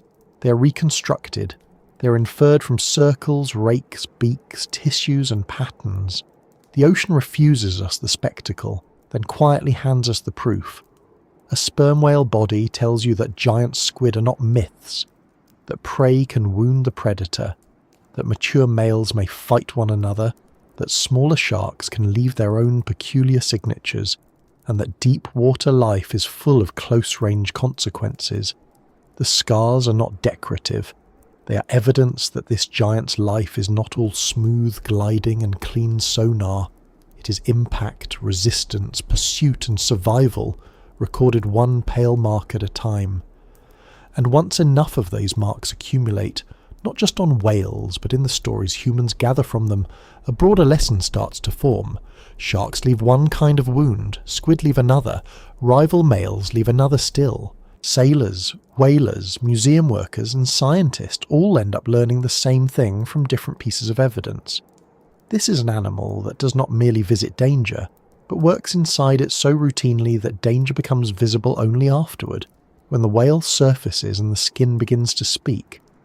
That is the point where even the people watching from boats start to understand what the rest of the ocean has likely understood for a very long time, and that understanding is what begins to shape what sharks, squid and sailors learned next. By the time enough scars have accumulated on enough bodies, the lesson stops belonging to one encounter and starts belonging to the whole sea. That is really what this next stretch of the story is about. Not a single dramatic clash, not one especially unlucky squid, not one panicked crew on one bad afternoon, but the slow way knowledge spreads through an ecosystem and through history. Sharks learn one version of the lesson, squid learn another. Sailors, being sailors, usually learn it the expensive way. And the lesson itself is not especially complicated. The sperm whale is not merely large, it is not merely strange. It is one of those animals that changes the behaviour of everything around it, from deep water prey to human beings convinced they are the sensible species. Take sharks first, because sharks have the reputation and sperm whales have the mass. And whenever reputation meets mass in the open ocean, reputation usually has a difficult afternoon. NOAA states plainly that sperm whales feed on squid, sharks, skates and fish. An older NOAA material adds that mature males in higher latitudes take significant quantities of large demersal and mesopelagic sharks. That means sharks not standing outside the story as impressed commentators. In many places they are part of the menu. This is one of those ecological facts that quietly rearranges the hierarchy people carry around in their heads. We are used to filing sharks under things other animals should worry about. Fair enough in many contexts. But in the deep waters where sperm whales work, some sharks occupy a different role. They are prey substantial enough to be worth hunting, but not so formidable that a mature sperm whale declines the opportunity. The shark in that context learns the same lesson the squid learns, only with a skeleton and somewhat worse public relations. That does not mean every shark simply vanishes from the story in embarrassed silence. The ocean is rarely so tidy. Some sharks, especially small opportunistic ones, leave their own commentary on whale skin. Research summarised in PLOS One concluded that the crater-like wounds often seen on large whales, including sperm whales, are most likely made by cookie-cutter sharks. So even a giant predator of the deep is not beyond being nibbled by a much smaller and frankly rather impertinent shark. I find that perversely reassuring. It keeps the ocean from becoming too mythological. The sperm whale may eat large sharks, but that does not make it immune to all shark-related inconvenience. Nature likes overlapping truths. A whale can dominate one set of sharks and still come back from a dive, with another set having taken small circular liberties. Still, the larger pattern remains. If you are a deep water shark sharing the same broad hunting layers as an adult male sperm whale, the whale is not background scenery. It is not a scenic feature of the seascape, like a nice ridge or an elegant current. It is a predator capable of swallowing a meaningful fraction of its body weight in a day, descending into your neighbourhood repeatedly, and treating large sharks not as untouchable apex legends, but as one more substantial source of calories. NOAA says sperm whales can consume roughly 3 to 3.5% of their body weight per day. That is a calm sentence describing a very serious appetite. One should never underestimate the ecological consequences of a giant animal with an organised schedule and dependable hunger. The squid, of course, learn a harsher and more intimate version of the same truth. We have already spent time with the scars and the clicks, but it helps to pull back and see what the deep sea arithmetic actually looks like. Smithsonian notes that many sperm whales stranded on beaches or caught by whalers bear telltale circular scars that could only have been made by the strong suckers of giant squid, and older whales often have so many that they overlap. The American Museum of Natural History adds the other side of the equation. Giant squid beaks and body parts often turn up in sperm whale stomachs. So the squid's lesson is not abstract. It is not whales are impressive in a vague documentary voice. It is that darkness is not enough, size is not enough, tentacles are not enough, and even a major predator of the deep can spend its evolutionary life looking over its metaphorical shoulder for the one hunter built to follow it into black water. And sailors learned their version too, though sailors, in fairness, had to learn almost everything the hard way. For centuries, sperm whales were pursued precisely because they were valuable. NOAA notes that they were heavily depleted by commercial whaling, sought especially for blubber and the oil from the spermaceti organ in their immense heads, and the species was listed as endangered throughout its range in 1970. Later stock assessments for the North Pacific estimate that at least 436,000 sperm whales were removed there between 1800 and the end of legal commercial whaling for the species in 1987. So people did not stand apart from this story as neutral observers. They entered it directly, harpoons first, and found themselves dealing with an animal that was calm right up until calm stopped being the mood. That matters because it tells us something very useful about the whale's character. A sperm whale does not spend every moment broadcasting danger. Much of the time it looks composed, slow, almost administrative in the way it handles the surface. It comes up. It breathes, it recovers. NOAA says that after long, deep dives, individuals surface for several minutes before initiating the next dive. That pattern creates a peculiar impression for anyone watching from a vessel. The whale is not thrashing about like an animal eager to reassure you of its power. It is resting between tasks. That is one reason people have so often underestimated it. We tend to trust calm faces, and the sperm whale has one of the calmest imaginable, provided one ignores the scale, the teeth, the battle scars, and the fact that the forehead looks like it was designed by a particularly serious shipbuilder. And yet, once enough people had watched enough sperm whales closely enough, a pattern emerged. The calm was real, but it was not softness, it was control.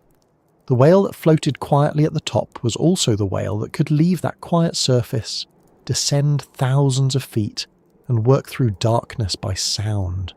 NOAA describes routine deep dives of around 2,000 feet lasting roughly 45 minutes. with recovery periods at the surface in between. A feature adds that sperm whales use clicking and creaking noises, often called buzzes, to find prey in the dark during extended dives. So the stillness at the top and the violence below are not two different personalities awkwardly stitched together. They are one working life viewed from different floors of the same house. At the surface, recovery. In the deep, pursuit. Then back again, as though the whole astonishing arrangement were perfectly ordinary. That is where the idea in this final stretch begins to settle into place. When the whole ocean goes quiet, it does not mean the sea becomes empty. It means attention has shifted. It means movement changes. It means something large and precise is present, or has just passed, and the surrounding life is adjusting before any visible drama occurs. In ecological terms, this is not fantasy. Predators often change prey behaviour through the risk of being there, not only through direct attack. A 2020 scientific reports paper on deep-diving beaked whales puts the principle plainly. Fear of predation can induce profound changes in prey behaviour, even if predator encounters are infrequent. That paper is about killer whales and beaked whales rather than sperm whales and squid, so one should not pretend it proves the same response in every species. But the principle is useful and well-grounded. Animals change what they do when a dangerous hunter may be near. In the sperm whale's case, much of that change likely happens in darkness, before our eyes have any chance to join the conversation. For squid, the quiet may be the pause before movement. For sharks, it may be one more reason to avoid the wrong layer at the wrong moment. For smaller fish and cephalopods, it may simply be that the water has become less private than it was a few seconds earlier. The sperm whale's clicks are not random splashes of noise. They are directional, purposeful, and tied to prey detection. Discovery of sound in the sea describes the clicks as directional, and notes that usual clicks during foraging shift into fast creaks during short-range sonar use and the final moments of prey capture. The 2016 Scientific Reports prey capture study found that sperm whales reduce interclick intervals and estimated source levels during the terminal buzz phase, using fast updates to track prey precisely at close range. So when the ocean goes quiet around a sperm whale, it is not because the whale is making a grand emotional display. It is because the whale is listening through the water so effectively that the rest of the scene has reason to become careful. One of the more unsettling truths here is that the whale does not need to rush in order to dominate a situation. Many predators rely on speed that is obvious to the eye. You see the chase and the story writes itself. The sperm whale often works earlier than that, at the level of information. The 2020 Royal Society study showed that sperm whales can detect organisms up to 144 metres ahead, and that they select only a minority of detected targets for pursuit. That means the whale is not simply colliding with dinner by chance. It is reading the field, evaluating, and choosing. That is a different kind of authority. It changes the mood of the deep because the whale does not have to advertise urgency. It already has awareness. There is something very chilling about a predator that can afford to be patient because the search itself is so effective. And yet, after all that, what often reaches the surface is stillness, a few blows, a massive back, perhaps a wrinkled head floating low, as if the ocean had briefly misplaced a piece of dark weather. Then a gentle preparation for the next descent. This is where sailors and modern observers alike tend to feel the same discomfort for the same reason. The visible behaviour is so composed that it gives the hidden life beneath it an almost bureaucratic quality. The whale does not appear haunted by the last squid, nor especially excited for the next one. It surfaces, recovers, and goes back to work. NOAA's description of repeated deep dives separated by recovery at the surface captures this cycle exactly. That rhythm is part of what makes sperm whales so difficult to romanticize properly. They're too practical. Even their mystery has a schedule. The social side sharpens that feeling rather than softening it. Smithsonian notes that sperm whales are among the more social whales, and NOAA describes female-led social units averaging around a dozen females and their young. Recent research in Nature Communications adds that coders, the patterned click sequences used in social exchanges, show contextual and combinatorial structure and are produced in interactive communication rather than as isolated, meaningless bursts. So when the ocean quiets around sperm whales, it is not only the quiet of a hunter at work, it is also the quiet around a family system so acoustically rich and so socially durable that much of its real conversation happens in patterns we are still learning to understand. The sea at the surface may look still, but below that appearance is a network of remembered companions, calf care, shared coders, and long-term coordination. That is why the final impression of the sperm whale is never just brute force. Brute force alone would be simpler. You could file it away next to all the other large dangerous things and move on with your life. The sperm whale refuses that convenience. It is a giant-toothed predator. It is also a social animal with stable female groups, culturally patterned coders, and calves raised within systems of cooperative care. It carries battle scars from squid, may bear tooth marks from rivals, and still returns to a social world in which low-level coders matter. The 2024 Journal of Experimental Biology paper underscores this contrast by showing that coders are produced at much lower apparent source levels than the whale's far more powerful echolocation clicks, which suggests social communication is tuned for nearby companions rather than the whole ocean. The loudest whisper, then, belongs to a creature that can be acoustically overwhelming when hunting and acoustically restrained when living among its own.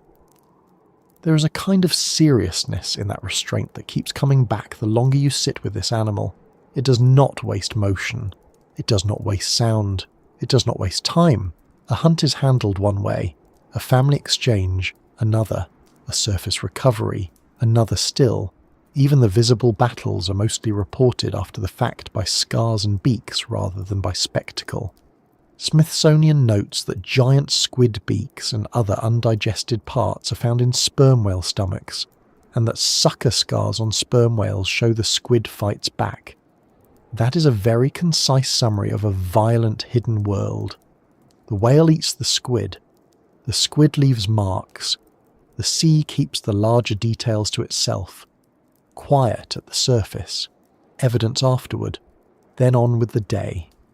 Humans tend to equate noise with importance, which is one reason the ocean has always been so good at humbling us. Important things happen there without asking for witness. Sperm whales are a perfect example. Some of the most consequential moments in their lives occur in cold darkness, under pressure humans cannot tolerate without machinery. Their prey interactions, many of their social decisions and much of their acoustic world all unfold beyond ordinary sight. We know what we know because the whales surface, because passive acoustics can hear them, because tags can travel with them for a while, and because their bodies come back carrying records of what the deep did. The recent growth of acoustic monitoring and coder research has made this clearer, not less. The whales were never silent in any simple sense. We were simply poor listeners for most of our history. That is another way the ocean goes quiet around them. Not because there are literally no sounds, but because the human part of the story drops away. We stop being the centre of the scene. The sperm whale is not performing for us when it clicks. It is not surfacing to offer a narrative arc. It is living according to pressures, prey fields, oxygen limits, calf needs, and social bonds that existed long before our species learned to launch cameras over the side of a boat and feel clever about it. NOAA's species account and the Smithsonian overview both emphasise how globally distributed and ecologically important these whales are, and how much of their life depends on deep water hunting and social communication. The lesson there is humbling. The sea does not become meaningful when we arrive to describe it. It was already busy with giant, highly organised animals getting on with their lives in ways we're only beginning to document properly. Perhaps that is why sperm whales have such a strong effect on the imagination. Not because they are simply the largest toothed whales, though they are. Not because they hunt giant squid, though they do. Not because their clicks are among the most powerful biological sounds known, though they are. The real force comes from the combination. An animal this large should perhaps be simpler than this. It should be all size and appetite, or all mystery and no detail, or all family and no violence. The sperm whale declines all of those categories. It is detailed and mysterious, social and dangerous, calm and fully equipped for combat in the dark. That refusal to simplify is what makes the sea seem to pause around it. There is too much whale there to reduce comfortably, and sailors, in their own rough historical way, seem to have recognised exactly that. Not always with scientific language, certainly, and not always with the best intentions, but they recognised a creature that could not be treated as an ordinary target. Commercial whaling nearly destroyed sperm whale populations in many regions, which is a terrible human lesson in itself. Yet the fact that the species endured at all, despite such sustained and catastrophic pressure, says something about the strength and spread of the animal. NOAA still classifies the species as endangered, and recovery plans remain part of its management because the losses were so severe. So even in the part of the story where humans tried hardest to overpower the whale still remains one of the defining presences of the open ocean. The sea kept its giant. It just took us far too long to stop trying to cash it in. All of this brings us back to the title in a more sensible, less theatrical way. Is the entire ocean terrified of sperm whales? Not in the human sense, no. The sea does not gossip. Sharks do not publish editorials. Giant squid are not composing nervous diary entries in excellent penmanship somewhere below 2,000 feet. But in the behavioural sense, in the ecological sense, in the plain practical sense that matters most, the answer is close enough. Animals adjust, prey runs, competitors yield or avoid, families cluster and communicate. The whale's own social unit manages its calves carefully because even giants face risk. The whole surrounding world responds, one way or another, to what a sperm whale is and what it can do. That is about as close to ocean-wide respect as nature allows. And then, after all of that, the image that remains is still a quiet one. A long back at the surface, a few breaths, perhaps another whale nearby, perhaps a calf in the group, perhaps coders passing in patterns too quick and too structured for an untrained ear to untangle. The air is cool above, the water dark below, and nothing in the scene looks hurried. That is the final trick of the sperm whale. It can live one of the most forceful lives in the ocean, while looking almost calm enough to be mistaken for restful. The danger, the intelligence, the memory, the social order, the hunting skill, the scars, the old human history of pursuing and nearly destroying them, all of it sits inside that calm outline. The quiet is not the absence of power. It is what power looks like when it no longer needs to show off. So when the whole ocean goes quiet, it may simply be because one of its most complete animals is moving through it. A whale that can dive deep, click through darkness, choose prey, raise calves in tightly bonded social units, carry the marks of fights no one witnessed, and still return to the surface with the composure of something that has done this all before and will do it again. NOAA's account of repeated deep dives and recoveries makes that rhythm plain. The scientific work on clicks, buzzes and coders gives the rhythm detail. The scars give it consequence. And the old history of whaling gives it a final note of shame on our side of the story, because we looked at one of the ocean's greatest specialists and saw barrels of oil before we learned to see the animal. Now, if you let the picture settle for a moment, you can almost feel why the sea makes room. A sperm whale rises, breathes, and waits only as long as it needs. The water around it looks ordinary enough. Then the body tilts, the tail lifts, and the giant slips back down into the dark layers where sound matters more than light, and hesitation matters less than being found. The surface smooths over.